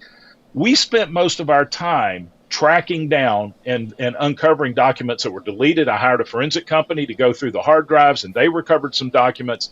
We found documents at Homeland Security, at the Department of Defense. We fought until we were able to uncover documents at the Department of Defense that proved that the Department of Defense purposefully held back the National Guard from going to the Capitol. Wow. Okay, and that Donald Trump ordered the National Guard ready to be deployed on January 3rd. Which is something Pelosi kept denying, but we had the hard evidence of it. So the difference now is we have an administration that's wanting to find and give us the documents, right? So 80% of my time last time was digging and finding. And look, my staff did an incredible job. I was told by some other members of Congress and chairman of some other committees, we can't believe you actually obtained those documents. They said, our pool showed that you weren't even going to come close, but we got most of everything. There's more that's still out there. I've already been in contact with the FBI, Department of Justice, Homeland Security, and the Director of National Intelligence, and my friend John Ratcliffe over at the CIA. Wow. They are all. Basically, I was told by one of them, said, as soon as you get that committee stood up, you ask me for anything that you want, and you will get it. So, nice. The answer is yes, I believe we have time because the information that we need is going to be readily handed over. Do you think the people that were subpoenaed, I don't know if it was your committee or was it just James Comer by himself, but I think there's a whole bunch of people scheduled to come in from late August, all the way through October. What happens if those people don't show up? Well, that's something that leadership is going to have to stand up, and if they subpoena, they don't show up, then I believe we need to hold them in contempt of Congress. I mean, the Select Committee on January 6th didn't hesitate. They even tried to hold people in contempt of Congress that you can't hold in contempt of Congress, right? And so this is something that we have to change our mentality and our thought process on this. This is not partisan politics. Right? This is not us versus them. That's exactly what the Select Committee on January 6th did. They didn't care about the truth. They didn't care about hard evidence. They had a political narrative, and they wanted to push it. When I took the chairmanship, when Kevin McCarthy, who was Speaker then, asked me to chair this committee, I said, look, I'm going to do it under these conditions, that I'm given the resources I need to conduct a real investigation, not just one of these congressional investigations that has a hearing or two and then writes a report and doesn't do anything. I need to be able to do it in an unbiased manner. I just need to pursue the truth and come out with it, whatever it is, and be able to report it to the American people. Those were the three things I was told. I told the Speaker, he said, that's the only reason I would let you do this, because I expect that out of you. And so I put it this way. America needs a government they can trust, not a government that they're afraid of. Absolutely. And Americans have been afraid of our government for the past few decades because they see the corruption that exists within. And so it's important that we dig, we get to the truth, and then we hand everything that I find over to the executive branch, because they're the ones who are going to have to hold everyone accountable. If we're not willing to hold these people accountable, nothing is going to change. right? They're going to see they can get away with it, and the corruption's going to continue. And look, the corruption is there. It's deep. There's always been corruption in government. But my goodness, when you look at what happened on January 6th, people prosecuted. Look, bad things happened. I'll tell you, there was violence that was done. But we turned a blind eye to justice and went after people for political reasons. That is not what this country's about. This is why people are afraid and distrust our government. So from what I understand, trying to prove that the pardons aren't valid is going to be tough, so they may skate on that. I'll leave that up to your opinion. But on the other side, President Trump posted this morning something that was on Fox News last night. I was starting to show it before he walked out, that they feel like they've got more than enough evidence to go after Adam Schiff for some of the things he did outside of the January 6th Select Committee. So his pardon wouldn't apply to that, right? If they find out that there was indeed mortgage fraud, they can prosecute for that.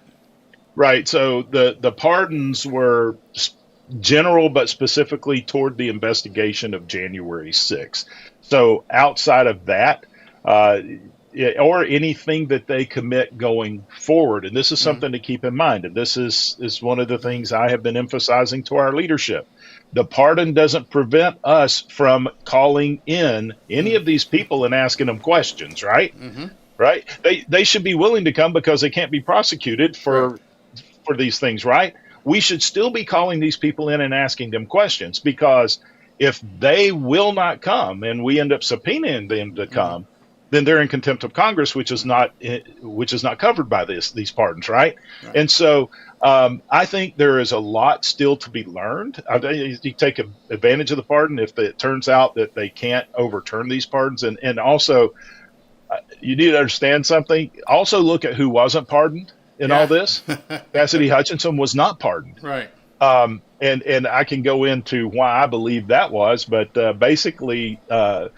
The pressure we put on her, and for your listeners, she's the one who accused Trump of attacking Secret Service agent, throwing cheeseburgers against the wall, trying to take over the beast and drive it himself. trying to choke the driver. Exactly. In fact, President Trump, when we first uncovered some of the actual truth, he came to me one day and it was before a rally, and I was backstage talking to him, and he's like, "Now, Barry, these Secret Service guys are some of the best in the world. They're tough, right? I think I'm a tough guy, but there's no way I could take on one of these guys, right?"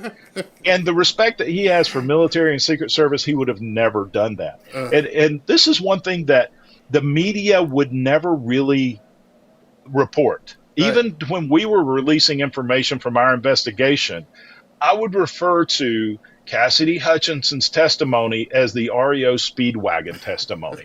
If you think back to REO Speedwagon song, I heard it from a friend who heard it from a friend who heard it from another. Nothing that she testified about was she firsthand. Had the firsthand experience with. It was always, I heard this from somebody else. You never take that as gospel when you're running an investigation, but the Select Committee not only took it, within a day or two after she switched her testimony and told all this, they had her on nationwide TV without corroborating any of it. Yep. So we put pressure on her to give us communication, and then finally her and her attorneys turned over all this communication she had, showed that she was having back channel communications with Liz Cheney while she was still represented by another attorney, which was unethical at best, could be illegal. But to me, we turned Liz over to the Department of Justice for a criminal referral, basically saying, "Hey, we don't have the ability to investigate whether it's a crime or not. This is your job, but here are the facts." And she fired at me pretty hard, and that I was on a witch hunt. I'm like, "Look, I just used the same principle that you guys used when you did a referral on Donald Trump. You see, Donald Trump just tried to make a phone call to somebody who they were calling in for a witness, right? He didn't even connect. He just tried to make a phone call. They assumed that phone call was witness tampering, and they turned him over. Okay, I've got hard evidence of the communication going on here, right? It wasn't just she tried to communicate. She communicated and even said, we should not be doing this, but continued to do it. And then somehow Hutchinson decides to fire her existing attorney, and Liz finds her a new attorney. Then she flips her testimony. So, you know, we need to, that's over in the Department of Justice now, and we'll see what they do with it. It seems like Pam Bondi and Kash Patel have so much to do. I mean, just talking to you as you're going through this, I'm like, so now you got a whole bunch more cases that you got to go ahead and prosecute here. A lot of people don't have the patience, but I love hearing from you because it just adds even more depth to all the stuff that's going on at this point. So you're heading back into town when? September? I'm looking at September 10th. Is that when you guys go back? Yeah, I think it's maybe that first week of September. Yeah. So I think it's the first or second. You're heading back to a different Washington, D.C. than the one you left. Exactly. Hopefully safer. Much safer. I want to get your opinion. I mean, I've been watching, as everybody else has been watching, all of this unfold. And there was a tweet that I showed people today that showed all kinds of more military vehicles rolling into Washington, D.C., 1,000 more troops heading into the city. For those of us who have looked at crime and lived in cities, that seems like a bit of overkill for some 12, 13, 14, and 15-year-old wannabe gangsters that are slinging crack rock. Do you feel or get the feeling that something else is going on? Well, it's an interesting situation. You would never see something like this in any other city in the United States because of the Constitution, unless the governor called out the National Guard, right? Because then it's under state control. However, the District of Columbia is different. Right. They basically are under the control of the President of the United States and Congress. We are basically the city council for them, and the president is the mayor. However, under the home rule law, we allow them to set up their own government, but still, we can veto, as Congress, we can veto their ordinances, and we have done that recently. The issue we have is the lack of interest of actually controlling the crime. D.C. has, and the city government has shown that they prefer to provide support to the criminal, not the victim. And look, we just had, in the past few weeks, one of my colleagues, Republican, one of his staffers was shot and killed in D.C. He happened to be at the wrong place at the wrong time. But you know what? If the city is that dangerous and you're in a decent side of the city and this young boy who was just serving as an intern lost his life, there is something that needs to be done and something drastically needs to be done. And so it is, you know, Washington, D.C. is one of the worst crime-ridden cities, not only in the nation, but in the world, according to a lot of statistics. And so the National Guard, they are known as the defenders of the capital city. And so their responsibility there is there to defend the Capitol. They should have been at the Capitol on January 6th, but political decisions, including Nancy Pelosi refusing to request them, was part of the problem. And so constitutionally, the president has the authority to do it. Now, as far as the number, I mean, it's a sad, it makes me sad to see this, right? Because we are a civilian-run government. We are not a military government. I would have to think that things were much more serious than you or I even knew for them to pull this level in. Now, look, with the open borders, and I'm not trying to scare people, but as a military veteran, I have to think of all of these different scenarios, especially working in communications intelligence as I did, right? We've had open borders where millions and millions of people have come through the border. We have no idea who they are, where they came from. We have to make the assumption, and I haven't talked to Secretary Noem about this, but we have to know that a number of terrorists and terrorist organizations have infiltrated. Yes. Where would be the number one target for a lot of them would be Washington, D.C. So before I go and criticize the president for something, I have to understand he's going to know a lot more information than I do. Tulsi Gabbard's going to know a lot more information than Congress does. They will be briefing our chairman of intelligence and others, but they have the responsibility to react. I don't know that that's the scenario, but with what you're laying out, I would suspect that, hey, it's better to be safe than sorry in a situation like this. I mean, one of the things I had brought up last week and some people didn't think of, they're like, you know, the absolute cover would be pretend you're a homeless person.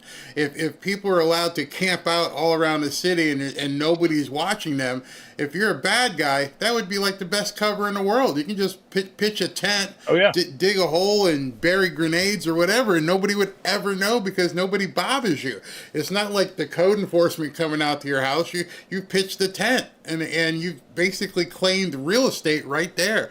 So, I mean, I could just imagine if people were allowed to do all this stuff without anybody checking, with just being completely ignored, that could be extremely dangerous. And there was bunches of them. Just I haven't been to Washington in years. You're there. I can't imagine what it's like when you guys are walking around. You know, there's tent cities in places that I have never seen them before, and look, the physical presence of a uniformed National Guardsman, military person, is a huge deterrent. This is this is one of the points I was making to the Pentagon when we were investigating them. The Inspector General for Department of Defense he ran an investigation of what was, once the National Guard was requested and approved to deploy, there was a 3.5-hour delay before they actually deployed. Wow. So the Inspector General said, "Oh, the National Guard wasn't ready." Well, the problem is we knew they were, because Trump ordered them to be ready to deploy 3 days earlier. They were in their riot gear at the armory, ready to go. Within 10, 15 minutes from the Capitol, they were ready to deploy. And we had whistleblowers who were there that testified to this, right? Well, the Pentagon wanted them to not deploy till the violence was over. And some of them said, well, we didn't like the optics of it. Wow. Here's the point that I was making. If they would have deployed them, even after Pelosi delayed the request, but if they would have responded when the request was made, when they should have deployed, they would have been there before Roseanne Boylan, who was from my district, was trampled to death outside the west side of the Capitol, the west front, okay?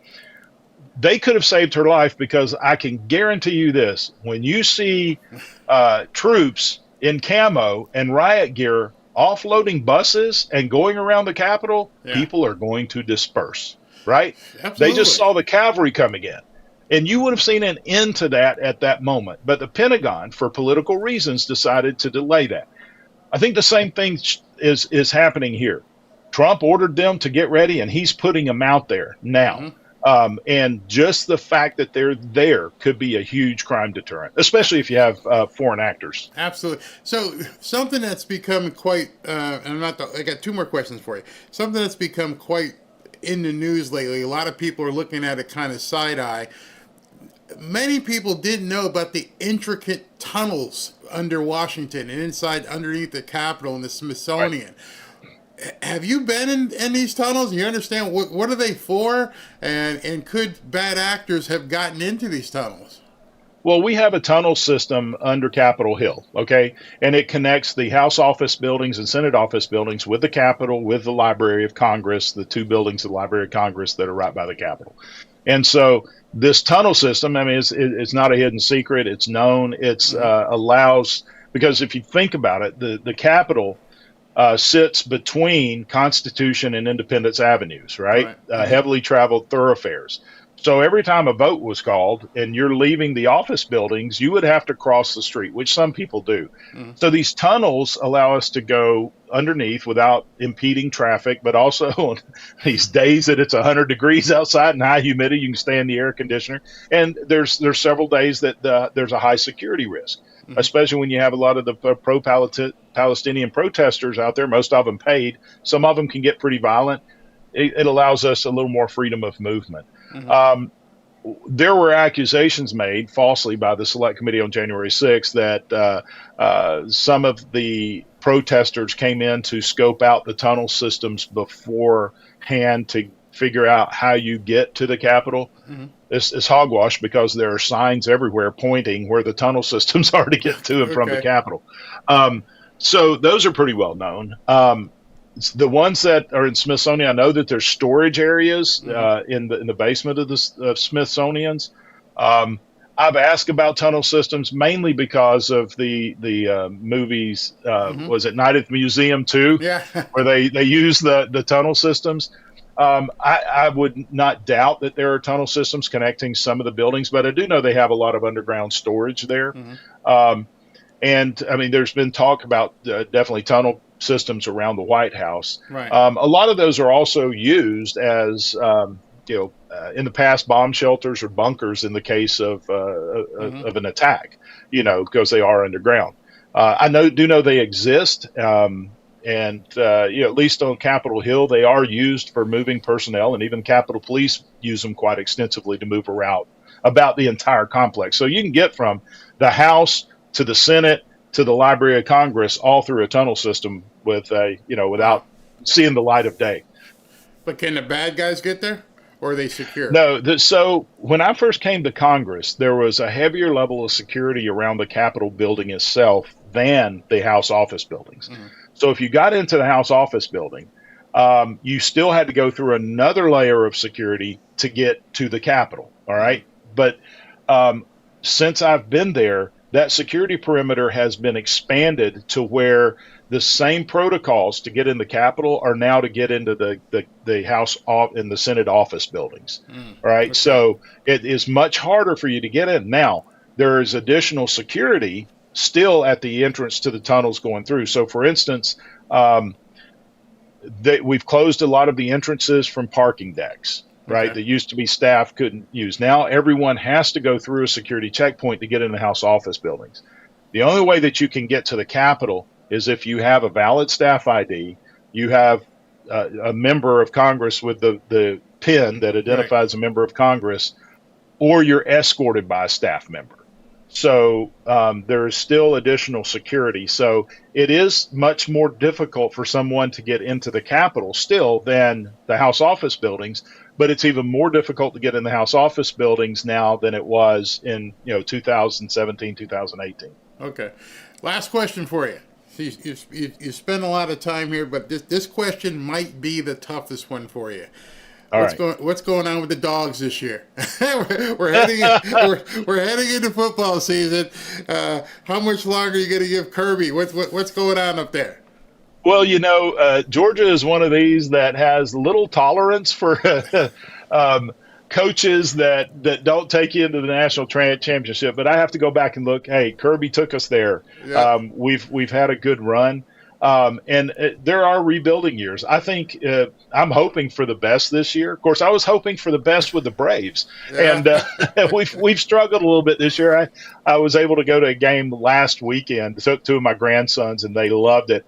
And it was a great experience to me because since they've been in the new stadium, this is the first game I've been to that the Braves won. And it happened to be in one of the worst seasons. In fact, I threw out the first pitch for the Braves' fourth game in the new stadium back when they first opened it. And but yet, it is the SEC. It's a tough division, but Georgia, we're one of the powerhouses. Look, my chief of staff is an Alabama fan, so as long as we're doing better in Alabama, I'm good with that. My wife and I, one of our favorite entertainment times we had is we took a tour bus, not an RV. We took an actual tour bus to the Florida Georgia game up in Jacksonville. So we may try that again this year.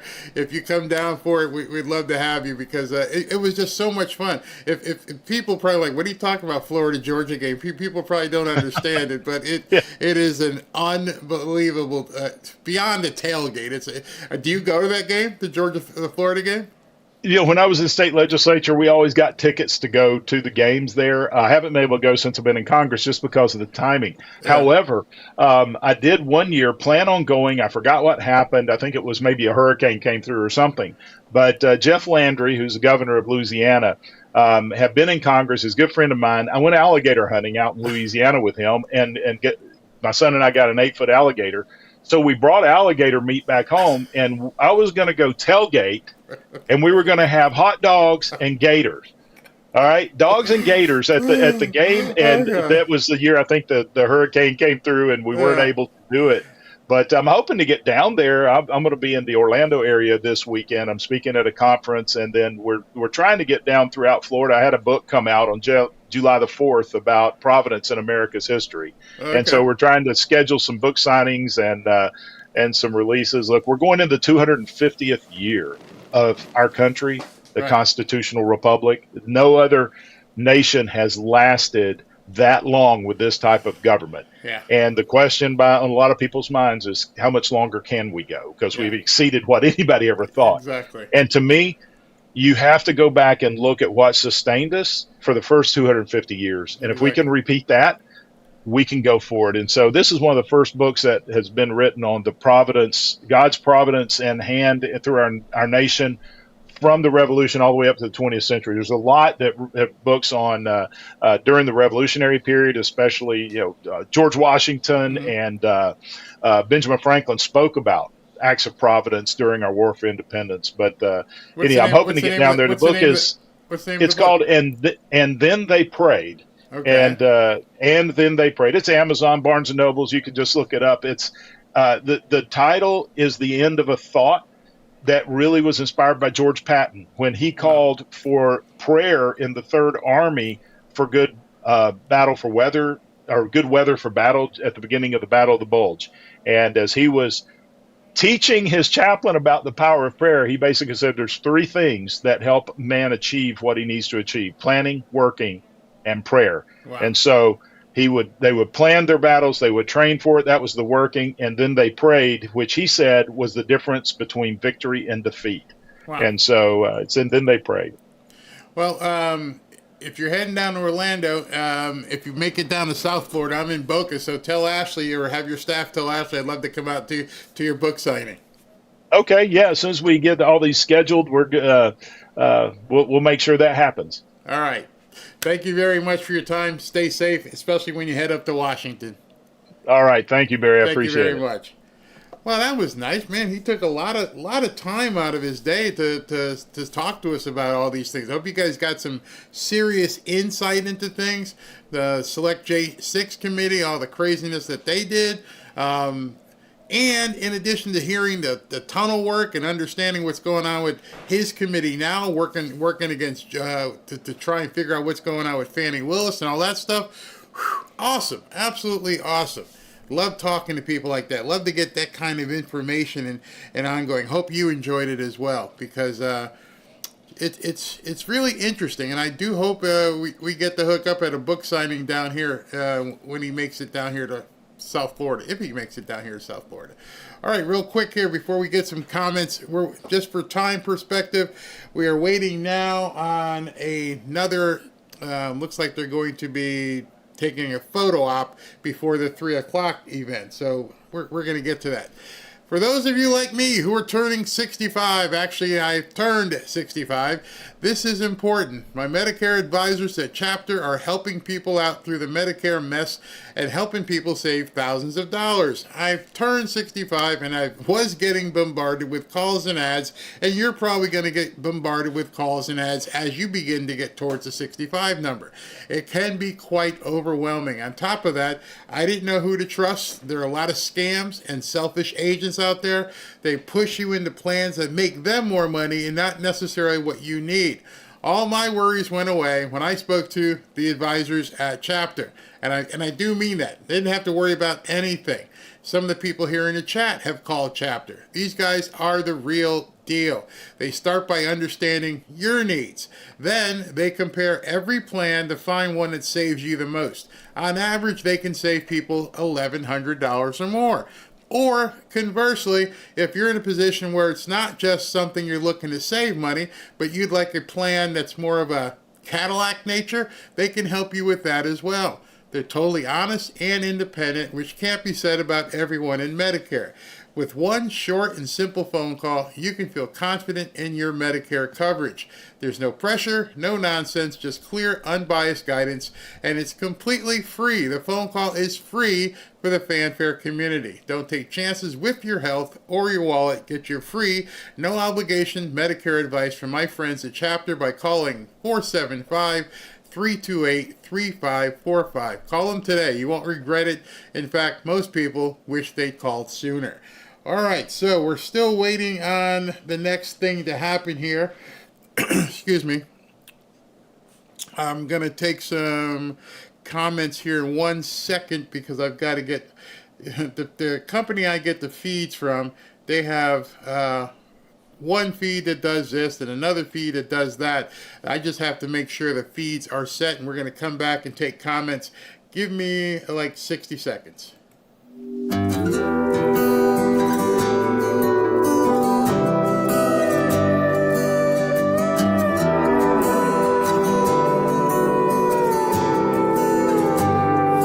Somewhere to be every night of the week. Seems God ain't close as he used to be. And there's more tequila in this old town than pines in Tennessee. I ain't the man I thought I'd be. And these neon lights that keep me up got me thinking maybe mom and dad had it right all along. We're too old to still be alone, and we ain't happy ever after all. I'm just saying it wouldn't be as bad as we made it out, living in our hometown.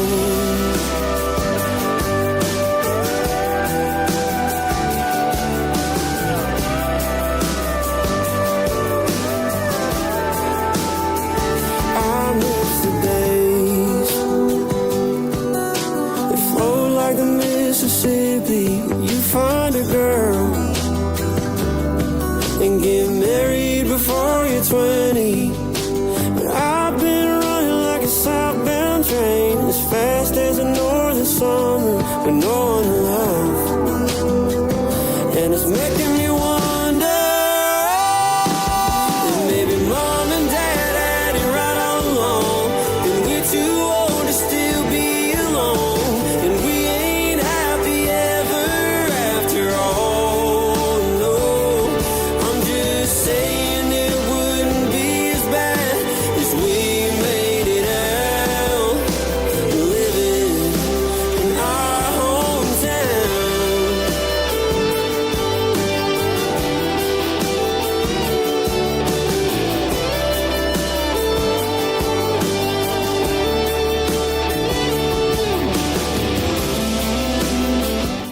So we're back after the quick little boys' room run. Whew, yeah, sitting here for a long period of time. This were 2 hours, 15 minutes, and had to make a visit. All right, so what we got here? They're getting ready to come out for the. Looked odd for me. Yeah, coming out for the picture opportunity. So we're just gonna wait. We'll leave things up until they come out. This should be pretty short. I don't think this is going to be a long time because, as I told you earlier, as we look at the schedule here, 2:15, well, actually, they're delayed, which is a good thing.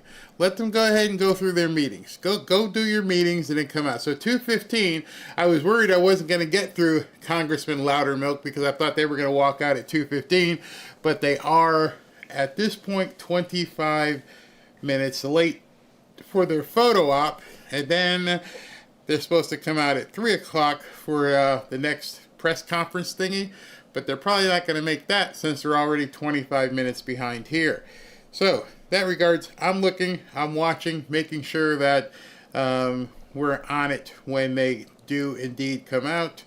Let me just make sure I get this up while I'm yapping here, yappity yappity yap.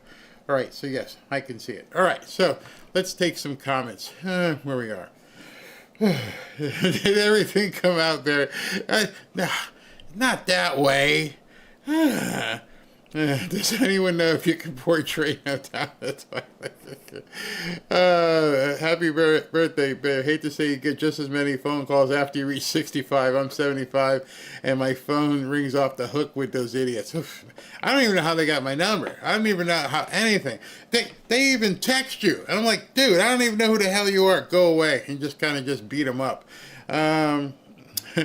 I loved how you could hear a pin drop when President Trump went off on our ridiculous media. They are horrible.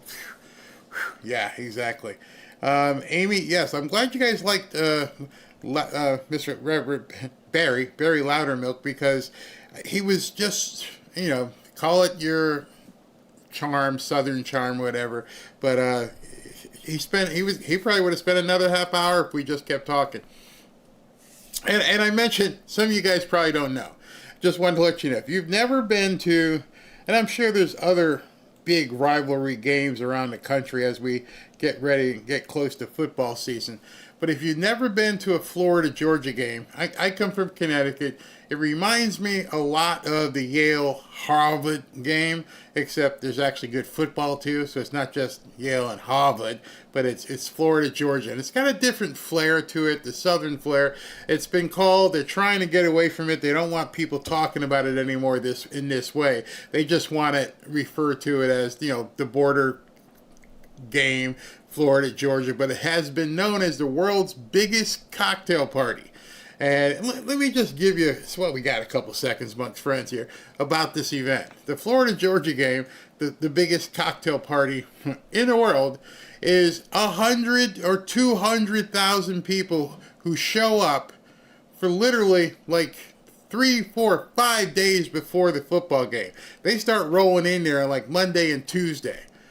And there's an immense area, just immense area with RVs and tour buses and all kinds of things, and it's an overnight thing. I don't know, I hope it's still that way, because it was amazing. So we rented a tour bus, Robin and I and a couple of friends, and we decided we're going to drive up there.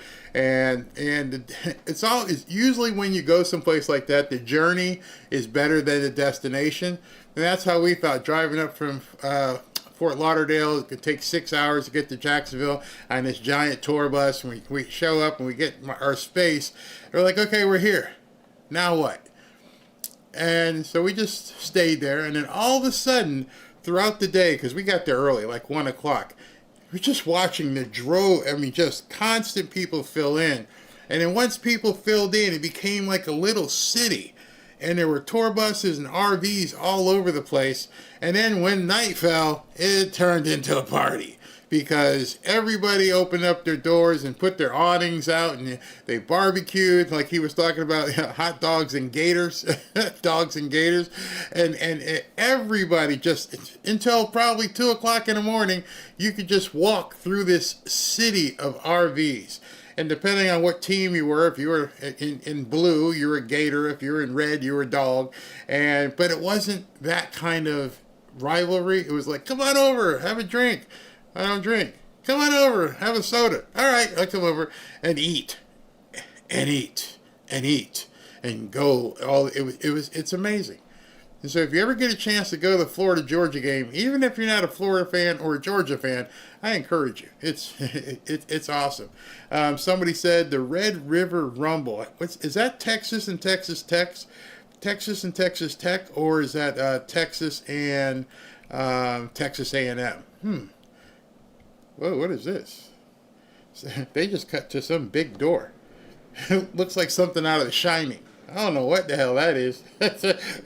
Red rum. Oh, man. But if you check the Rumble, where is that? Is that the Red River Rumble? It's Texas and somebody, I forget. Yeah, it's some serious tailgating. Let's see here. Hard to watch football now unless you buy a subscription. Not doing. Oh, really? For college football? I don't think you have to buy subscriptions for college football. I think you can pretty much turn on any channel to watch college football. Somebody said K-State, Alabama, and SLU game is freaking awesome at Tiger Stadium. Yeah, that's a good one.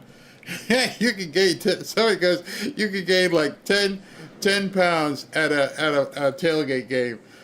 You can. Oklahoma. Okay, it's Oklahoma versus Texas. Okay. I thought it was Texas and Texas and what do you call it? Texas and Texas Tech or A&M. What's this say? Barry, you're 1 day younger than my longtime friend and also Sean Penn. They both turned 65 yesterday. Wow. Oh, yeah, I'm from Tennessee and always been a Notre Dame fan. Oh, bro, Steven, you're talking to me. You're talking to me right now. I thought you were going to tell me you were a Vols guy. But, yeah, you're Notre Dame. That's good. Yeah, look at that hallway. Tell me that doesn't look like the hallway with the little girls. Red rum, red rum, red rum. And if you guys don't know what I'm talking about, then you probably think I'm crazy. What the hell is he talking about? Red rum, red rum, red rum, red rum. Driving their little bikes down that hallway. Why they have that... Oh, that's why they had it. I'm like, why are they showing us that hallway with nobody on it? Because the boss is coming out of it, looking like a boss. Hold on, let's cut to this. This is more than a photo op. Well, I guess it is just a photo op.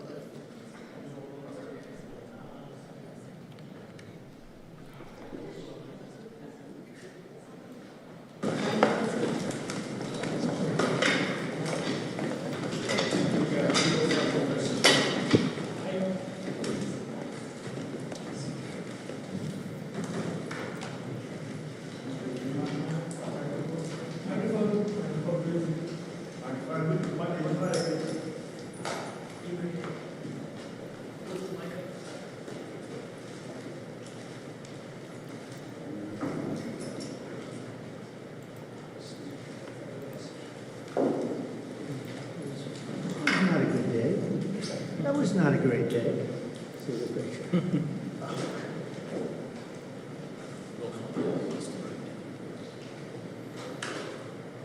Is everything okay? You all set? Thank you very much. Thank you very much. Appreciate it.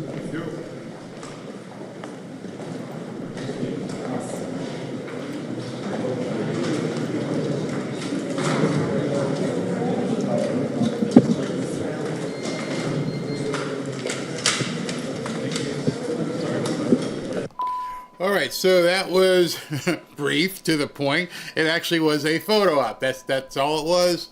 Y'all can turn off that screen now, okay? But I didn't realize that Georgia Maloney was so short. She was tiny, little tiny woman. Unbelievable. And of course, her and Zelensky are about the same height. We can't knock Zelensky. He actually had a suit on. It looked like it was something out of The Godfather, but he was wearing an actual suit. Okay, so now what are they doing? Oh, I see J.D. Vance. All right, so they're getting ready for something else here. Not really sure what it is exactly, but they are indeed getting ready for something else. So there's Georgia Maloney, and they're setting up for something. So we shall cut to this really soon. There's J.D. right there. He had to go fetch water for somebody. There's Susie Wiles. This is a table, so maybe they're actually going, I don't know, maybe we're going to see some inside baseball here. We weren't supposed to see anything until 3 o'clock, but it does look like we're going to see something. So this should be kind of interesting. All the people who were in the hallway are coming in for this signing at this point, and then we shall see what they are going to be doing. Okay, I'm good with this. Let me see if I can make it bigger or lower. No, I don't want to do that. There's only one, the whole, when you add it all up, it's... Is that Trump talking? Sound like Trump talking.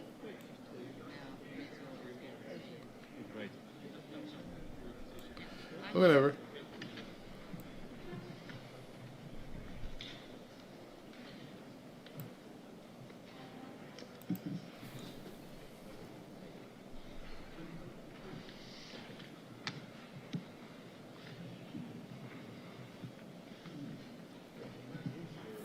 Represents so much, and it really is beautiful. And thank you for all of the wonderful things that took place today. We've had a very successful day thus far.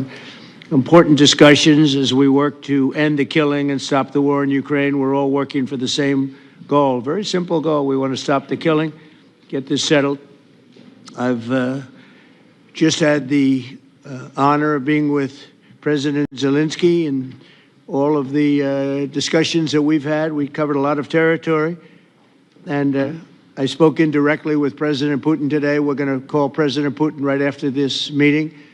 I'm sure we're going to have a solid meeting, good meeting, maybe a great meeting, and we're going to try and work out a trilat after that and see if we can get it finished, put this to sleep, because this is not since the Second World War has there been anything like this. So I'm honored to welcome NATO Secretary General Mark Rutte, who's a great gentleman, great political leader in Europe generally, but now he's the NATO Secretary General, and you're doing a fantastic job. Thank you very much, Mark. Prime Minister Starmer of the United Kingdom, our friend and my friend, and doing really well. And people like him a lot. We all like him. Everyone knows President Macron of France, who's been with me from the beginning, one of the first people I met as a foreign dignitary, and I liked him from day one. And I like him even more now. That's pretty good. That's unusual. That's a pretty unusual thing. Prime Minister Meloni of Italy, who's really a great leader and an inspiration over there. She's served now, even though she's a very young person, she's served there for a long period of time relative to others. They don't last very long. You've lasted a long time. You're going to be there a long time. Chancellor Merz of Germany, who is a very strong person and a very strong leader and very highly respected in Germany. And he's my friend, and it's an honor to have him as my friend. Thank you very much. Very good. You look great with your tan. Where did you get that tan? I want to get a tan like that. President Stubb of Finland, and he's somebody that, where are we here?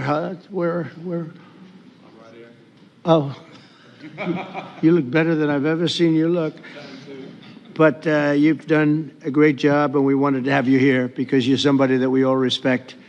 And you've had a lot to do with the success, I think, and the potential success. And thank you very much for being here. We appreciate it. And the President of the European Commission, Ursula von der Leyen, who is somebody that we just made a big deal with all of those countries. I don't know. I think you might be more powerful than all these guys at this table. I don't know. But we had a great negotiation, and you're respected all over the world. So I want to thank you very much for being here. It's a great honor to have you. The Alaska summit reinforced my belief that while difficult, peace is within reach, and I believe that in a very significant step, President Putin agreed that Russia would accept security guarantees for Ukraine, and this is one of the key points that we need to consider, and we're going to be considering that at the table also, like who will do what, essentially. I'm optimistic that collectively we can reach an agreement that would deter any future aggression against Ukraine, and I actually think there won't be. I think that's even overrated, largely overrated, but we're going to find out. And I think that the European nations are going to take a lot of the burden. We're going to help them, and we're going to make it very secure.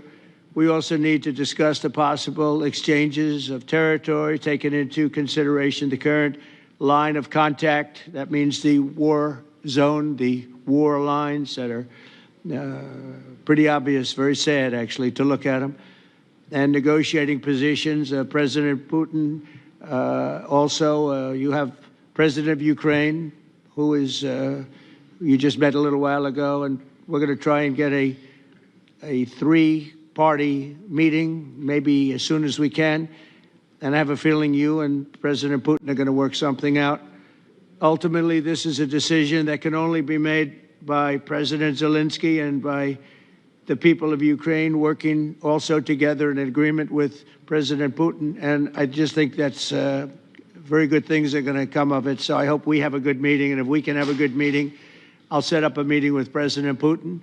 And if you'd like, I'll go to that meeting. And not that I want to do that, but I will do that because we want to save a lot of people from dying. A lot of people are dying, and we got to save them. We got to save it. 5,000, 6,000, 7,000 people sometimes a week all of us would obviously prefer an immediate ceasefire while we work on a lasting peace, and maybe something like that could happen. As of this moment, it's not happening, but President Zelensky and President Putin can talk a little bit more about that. You know, in the 6 or so wars that we stopped, we haven't had a ceasefire. And so I don't know that it's necessary. You can do it through the war, but it would be, I like the ceasefire from another standpoint. You immediately stop the killing. But I believe a peace agreement at the end of all of this is something that's very attainable, and it can be done in the near future. With all of the wars that I got involved in, we only have this one left. Of course, as I walk out the door, there'll probably be a new one starting, and I'll get that stopped too. But I thought this was going to be one of the easier ones. It's actually one of the most difficult. They're very complex. The next step would be for a trilateral meeting, and that will be worked out. And I just look forward to working and having a great result. We're going to spend a lot of time today talking about, and we're really honored you guys came over. I mean, these are the heads of major countries and respected all over Europe. And they speak for, largely, I think I should say, but pretty much for the other countries of Europe. And we will come to a resolution today, I think, on almost everything, including probably the security. And that's pretty much the story. I'd like to say, Mr. President, would you like to say something? You have the media. If you want, you could come over and you could stand, you could use mine, or you could just turn around, whichever you feel comfortable with. Thank you so much. I can speak without microphone. Thank you so much. I think that we had very good conversation with President Trump. Very good. And it really was the best one. Maybe the best one will be in the future. But it was really good. And we spoke about very sensitive points. The first one is security guarantees. And we are very happy with President that all the leaders are here, and the security in Ukraine depends on the United States and on you and on those leaders who are with us in our hearts. They have been online before yesterday, and etc. So a lot of countries on the side of Ukraine, our people, and all of us want to finish this war, stop Russia and stop this war. We spoke about it, and we will speak more about security guarantees. This is very important that the United States gives such strong signal and is ready for security guarantees. The second point, or maybe the first, the humanitarian direction, very important to exchange all the prisoners, and I think that President will help. And I was very thankful to your wife again, Mr. President, for the letter about our abducted children, and I hope that really it can be a historic role for the people to bring kids back to the families and be happy and get their the people families. back, yeah. Yes, this is so important, and I'm happy that we discussed it, this track with the President Trump, and I hope that we will find decisions. And then what is very important, that all the sensitive things, territorial, etc., we will discuss on the level of leaders during trilateral meeting, and President Trump will try to organize such meeting, and he said that he will come or not come. Ukraine will be happy if you will both participate. want me there, I will be there. Yeah, Yeah, you know that. thank you. And I think this is very important. Yes, so security guarantees, bringing kids back, and all our people, not only warriors, first of all warriors, and all the civilians, journalists, a lot of people in prison. So we need them back. And guarantees which will work for the years. We spoke about it, and I showed the President a lot of details on the battlefield, on the map. Thank you so much. Thank you for the map, by the way. Good map. It was great. Yeah. I'm thinking how to take it back. We'll get you. No. I think that we had constructive, specific meeting, and I'm very thankful to all the leaders who are here, and you help a lot, and so we are happy that we have such big unity today. Thank you, Mr. President. Thank you very much, for hosting us. Mr. Thank President. And I think you'll see that President Putin really would like to do something else. I think when we set that up, when we do, I think it's going to be when, not if. I think you're going to see some very really positive moves. I know there's over 1,000 prisoners, and I know they're going to release them. Maybe they're going to release them very soon, like immediately, which I think is great. But we're going to set that up today after this meeting. So very good and great remarks. I appreciate it. Mark, as head of NATO, maybe you could say a few words, please. Yes, I will be very brief. I really want to thank you, President of the United States, dear Donald, for the fact that you, as I said before, broke the deadlock, basically, with President Putin by starting that dialogue. And I think it was in February that you had the first phone call, and from there we are now where we are today. And that is, I think, if we play this well, we could end this. And we have to end this. We have to stop the killing. We have to stop the destruction of Ukraine's infrastructure. It is a terrible war. So I'm really excited. And let's make the best out of today and make sure that from today onwards, we get this thing to an end as soon as possible. I really want to thank you for your leadership, what you are doing for Louderdermilk, but of course also all the European colleagues. It is really crucial. And the fact that you have said, I'm willing to participate in the security guarantees is a big step. It's really a breakthrough, and it makes all the difference. So also thank you for that. Well, NATO also has agreed from 2% to 5%, which is something that is a massive amount of money. And it's 2% that wasn't always paid to 5% that is paid. That's a big difference. And so we appreciate that. That was a great move. Thank you very much. Ursula, maybe on behalf of the Commission, you could say a couple of words. Yes. Thank you very much. It's a pleasure to be here. And it's a very important moment. Indeed, we are here, Europeans, as friends and allies. We had a fantastic NATO summit. Together as the two largest and biggest economies in the world, we had the largest trade deal ever agreed.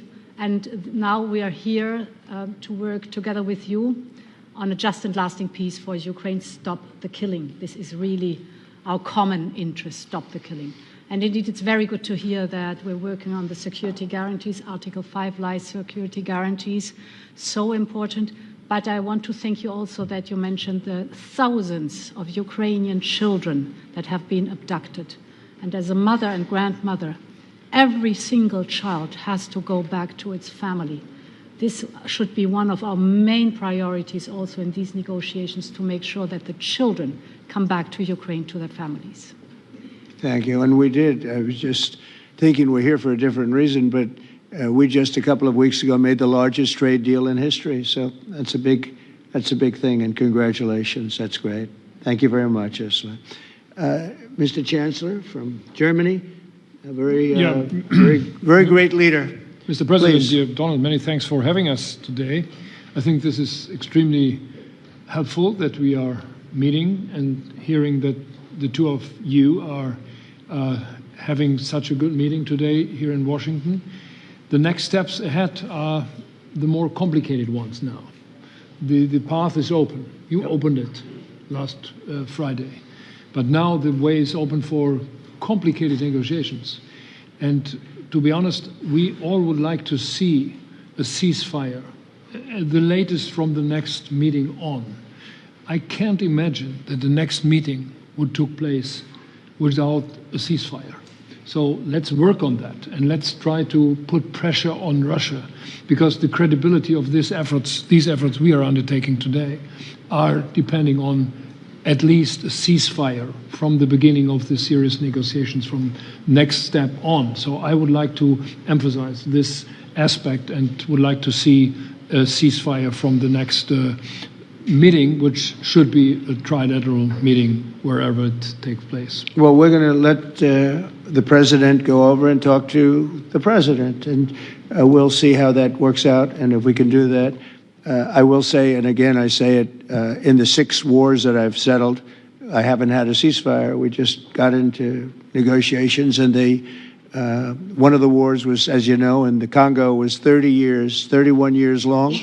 Another one that we settled last week with 2 great countries was 35 years going on, and we had no ceasefire. So if we can do the ceasefire, great. And if we don't do a ceasefire, because many other points were given to us, many points were given to us, great points. Please, Georgia, go ahead.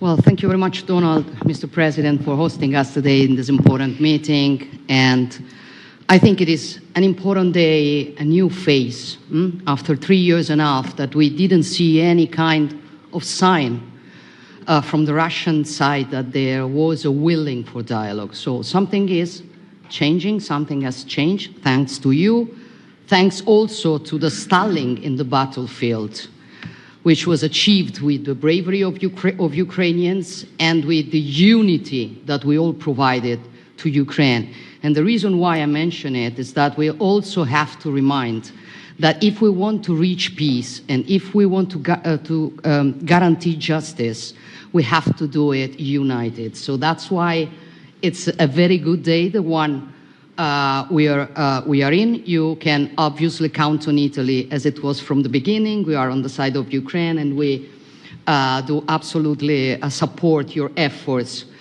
towards peace. We will talk about many important topics. The first one is security guarantees, how to be sure that it won't happen again, which is the precondition of every kind of peace.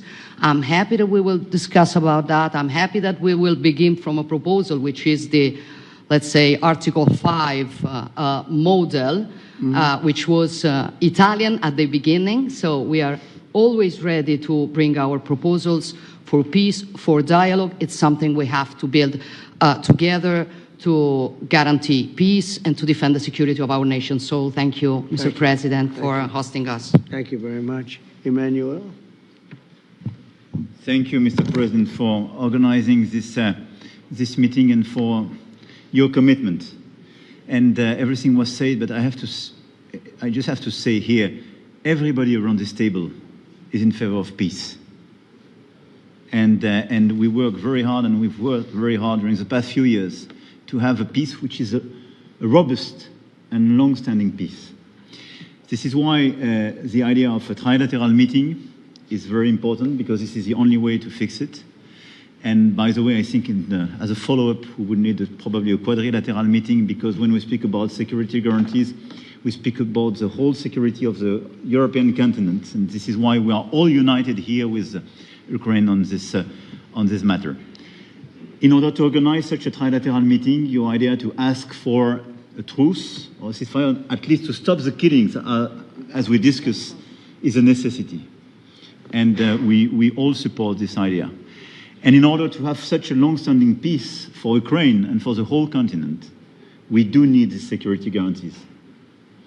And the first one is clearly a credible Ukrainian army for the years and decades to come. And the second one is our own commitment, all of us. And we worked very hard during the past few months among the coalition of the willings, with the support of NATO, to build the different pillars of security guarantees and our commitments. And you can be sure that the Europeans are very lucid about the fact that they have their fair share in these security guarantees for Ukraine, but their own security is clearly at stake in this situation. So you can count on us, as we can count on you, in order to deliver this robust peace for both Ukraine and Europe. Thank you very much, Emmanuel. Mr. Prime Minister? Thank you very much, Mr. President, and thank you for hosting us here. Can I start where Emmanuel started, which is we all want peace. The war in Ukraine has had a huge impact, particularly on the Ukrainians who've borne the brunt of it, but it's also had an impact on Europe and on the United Kingdom. There's not a family or community that hasn't been affected. And when we talk about security, we're talking about the security not just of Ukraine, we're talking about the security of Europe and the United Kingdom as well, which is why this is such an important issue. I think this is such an important meeting. As a group, I think we've had a discussion on the phone a number of times, Mr. President, but be able now to be around the table to take it forward. And I really feel that we can, I think, with the right approach this afternoon, make real progress, particularly on the security guarantees, and your indication of security guarantees, of some sort of Article 5 style guarantees, fits with what we've been doing with the Coalition of the Willing, which we started some months ago, bringing countries together and showing that we were prepared to step up to the plate when it came to security. With you coming alongside, the US alongside what we've already developed, I think we could take a really important step forward today. A historic step, actually, could come out of this meeting in terms of security for Ukraine and security in Europe. I also feel that we can make real progress towards a just and lasting outcome. Obviously, that has to involve Ukraine, and a trilateral meeting seems the sensible next step. So thank you for being prepared to take that forward, because I think if we can ensure that that is the progress out of this meeting, both security guarantees and some sort of progress on trilateral meeting of some sort to bring some of the difficult issues to a head, then I think today will be seen as a very important day in recent years in relation to a conflict which has gone on for 3 and a bit years, and so far nobody's been able to bring it to this point. So I thank you for that. Well, thank you very much. And, it's very interesting because this is the first for the White House. You can't say that very often. It's seen a lot over the years, since 1800, 1799, to be almost exact. But this is the first where we've had so many prime ministers, presidents, the heads of European nations. And by the way, Alex, I'd like you to say a couple of words, too. You're a young, powerful man. Before I finish up, I want you to say a couple of words. Go ahead.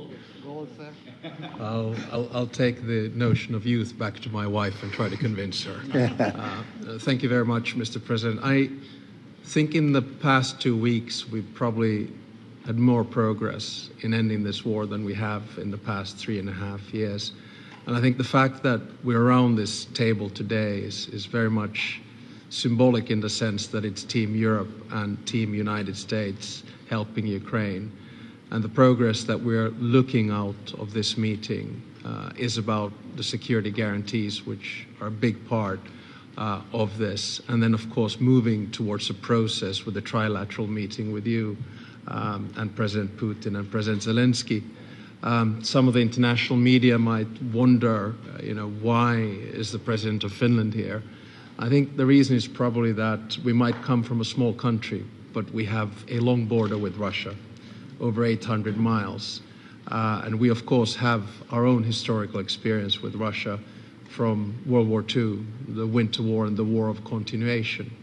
And if I look at the silver lining of where we stand right now, we found a solution in 1944, and I'm sure that we'll be able to find a solution in 2025 to end Russia's war of aggression and find and get a lasting and just peace. The situation is very difficult, but that's why we're here.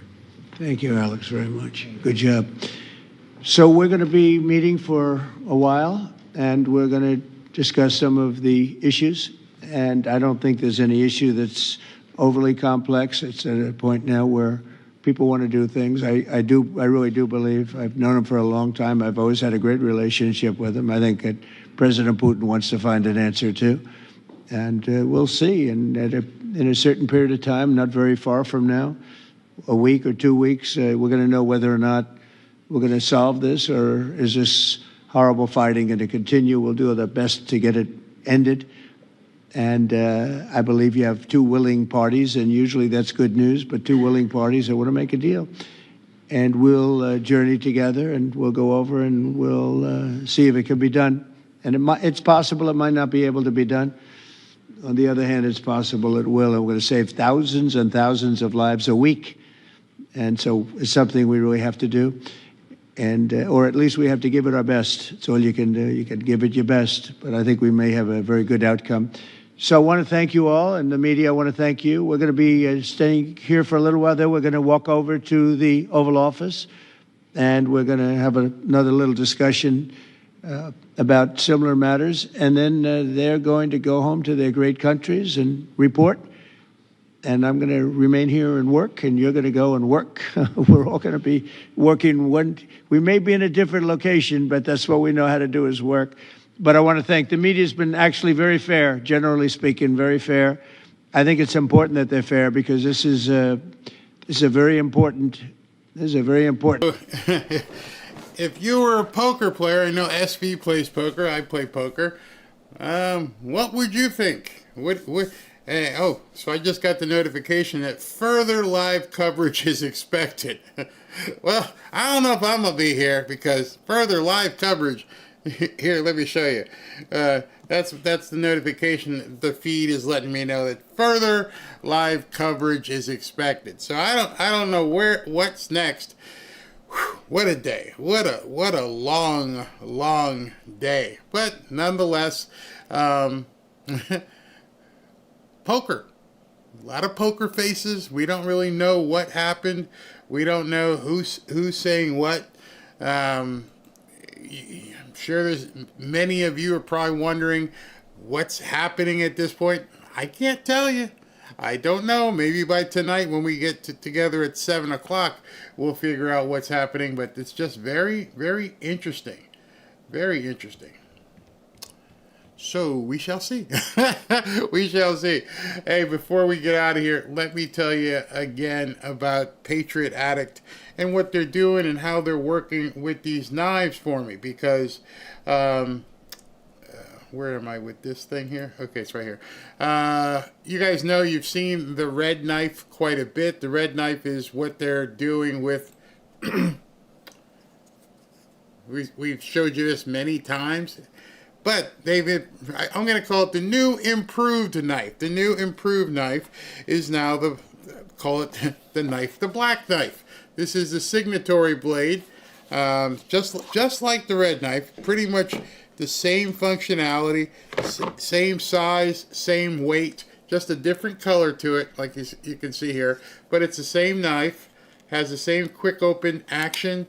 This one's a little bit different with the color. As you can see, it's got Donald Trump stenciled in on the blade, and this blade is extremely sharp. Same knife, same balance, same weight, everything. Quick action, all of it. And just like the red knife, this knife is 100% free. Free for people here watching today in the Fanfare family. Just go ahead and go to the QR code right there, or you can go to berryknife.com. berryknife.com, you can pick it up. So you're saying if it's free, what does it cost? It doesn't cost you anything other than shipping. Shipping, I believe, is like 12 or 14 bucks. Many of you guys have picked it up. Patriot Addict has been working with me for quite some time. I thank them for their patronage to the channel. And if you like that knife, and people in the chat will tell you, it's a very, very good knife. It's sharp, and they get it to you in a quick fashion. So go to berryknife.com, or you can go to the QR code right here. Either way, that's how you pick that knife up. Thank you to the people from Patriot Act. All right, so we're at the end of my broadcast. Thank you guys for hanging out for 3 hours of your day. Now let's take some comments. Let me see where you guys are with all of this today. Yes, Paoli, it's called spring assisted. I don't know what the term was. I didn't know that. Okay, Pam says she got hers. Paid shipping was $15.95. I guess it depends on where you live as well. Let's see here. With God, peacemaker, President Trump, this will happen. I believe it's going to happen. I firmly believe. I don't think at all these people flew all the way over here for nothing.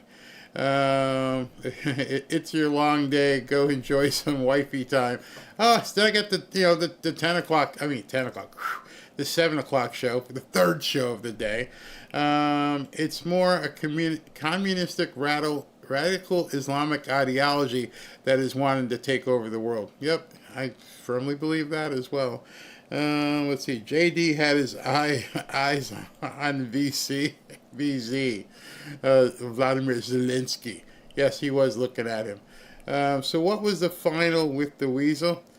Well, he just said basically, number one, he wore a suit. Number two, he wants to see this thing come to an end. So the fact that, like President Trump said, you get two willing participants, two willing people who are like, I'd like to see this thing end. Now just get it done. And don't go back to Ukraine and launch any drones or anything. Don't do anything stupid. 3 shows reminds me of the old days. Yes, exactly. Whew. It's inevitable that Ukraine will be divided into sections or regions like Berlin or Germany. It has to be. It has to be. He wants it. Trump is spending a lot of time and political capital on this issue. I hope the Europeans learn something. I agree. Completely agree. All right. I am worried about the security guarantees they want from us. Why? Why? Because we're giving the same ones to the NATO countries already. And I'm sure if we're guaranteeing security for Ukraine, that means that Ukraine has done the other stuff in terms of giving up the land and all the stuff they got to do. And Putin's not going to want to, fight with us. So I don't have a problem with that.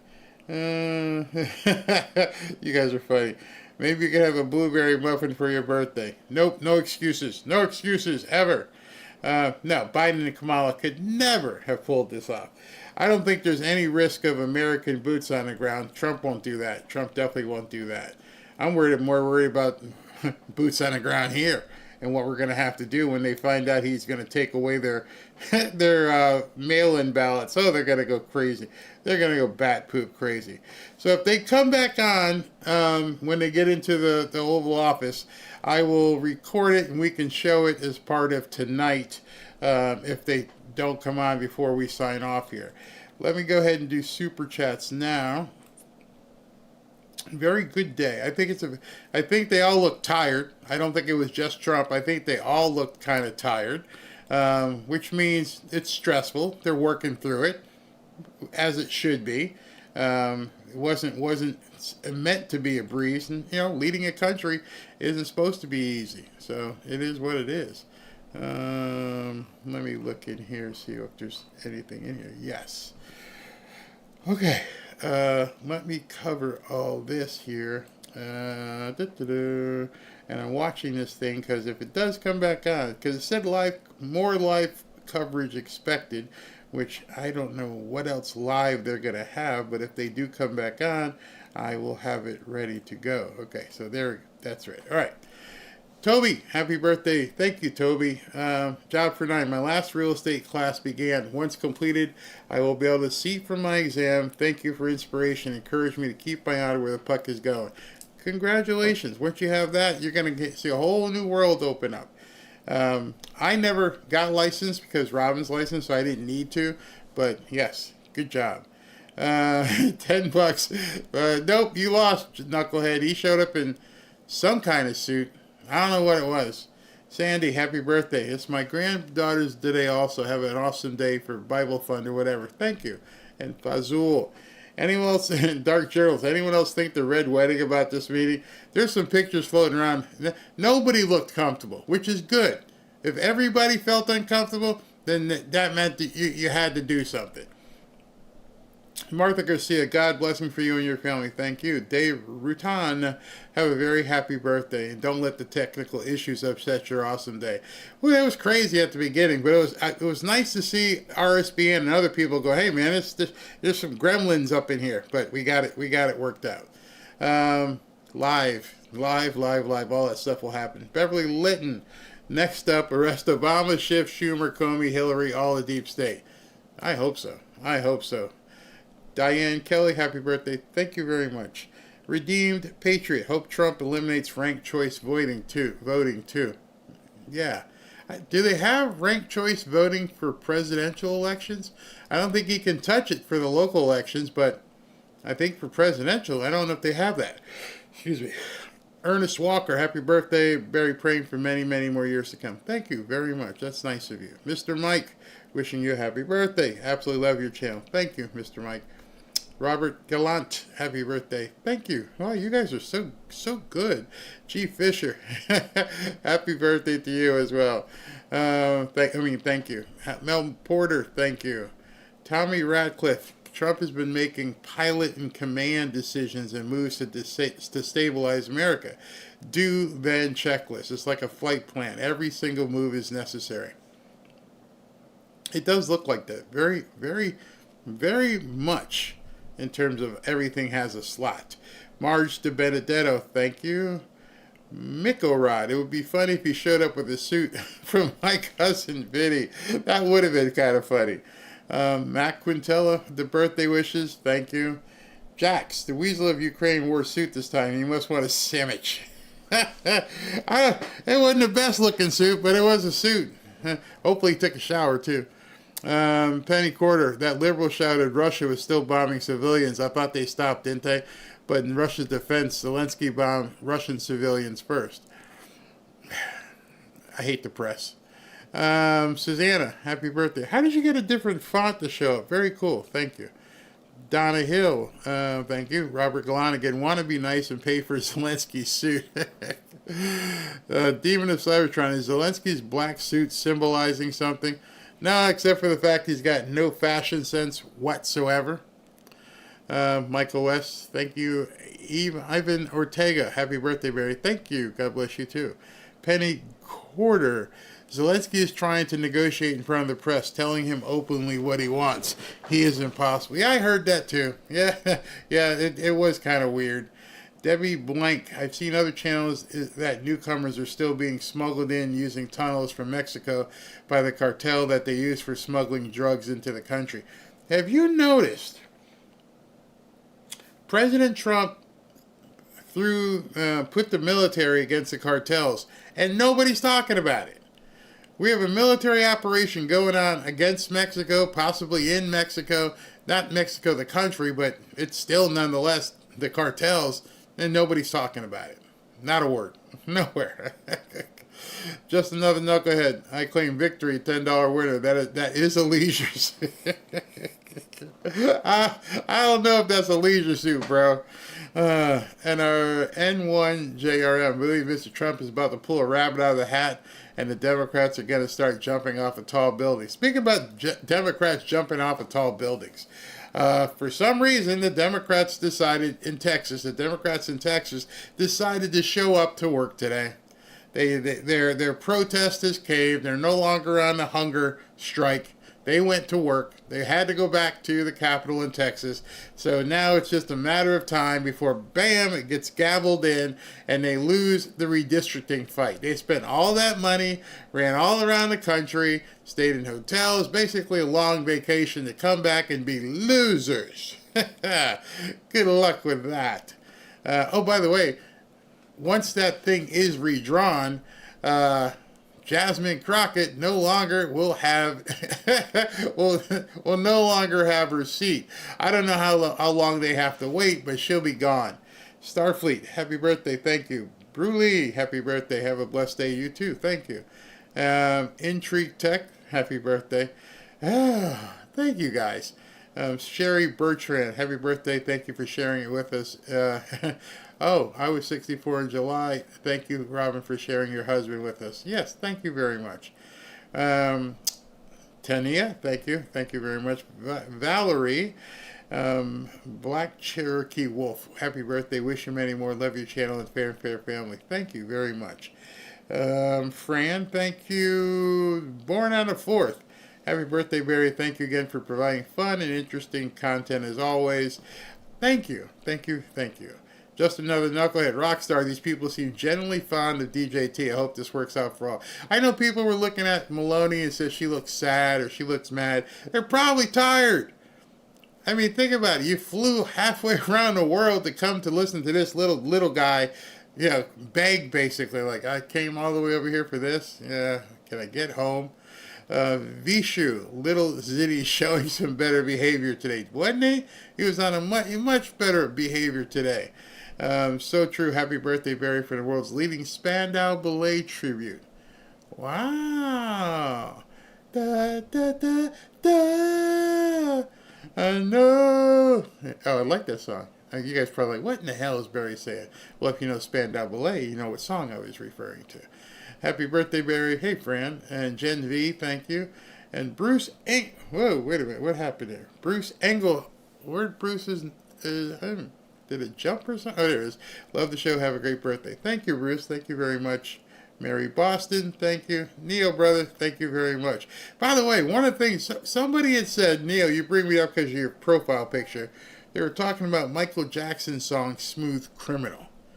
And then they were alluding to that Smooth Criminal was actually a double entendre there. He was talking about kids.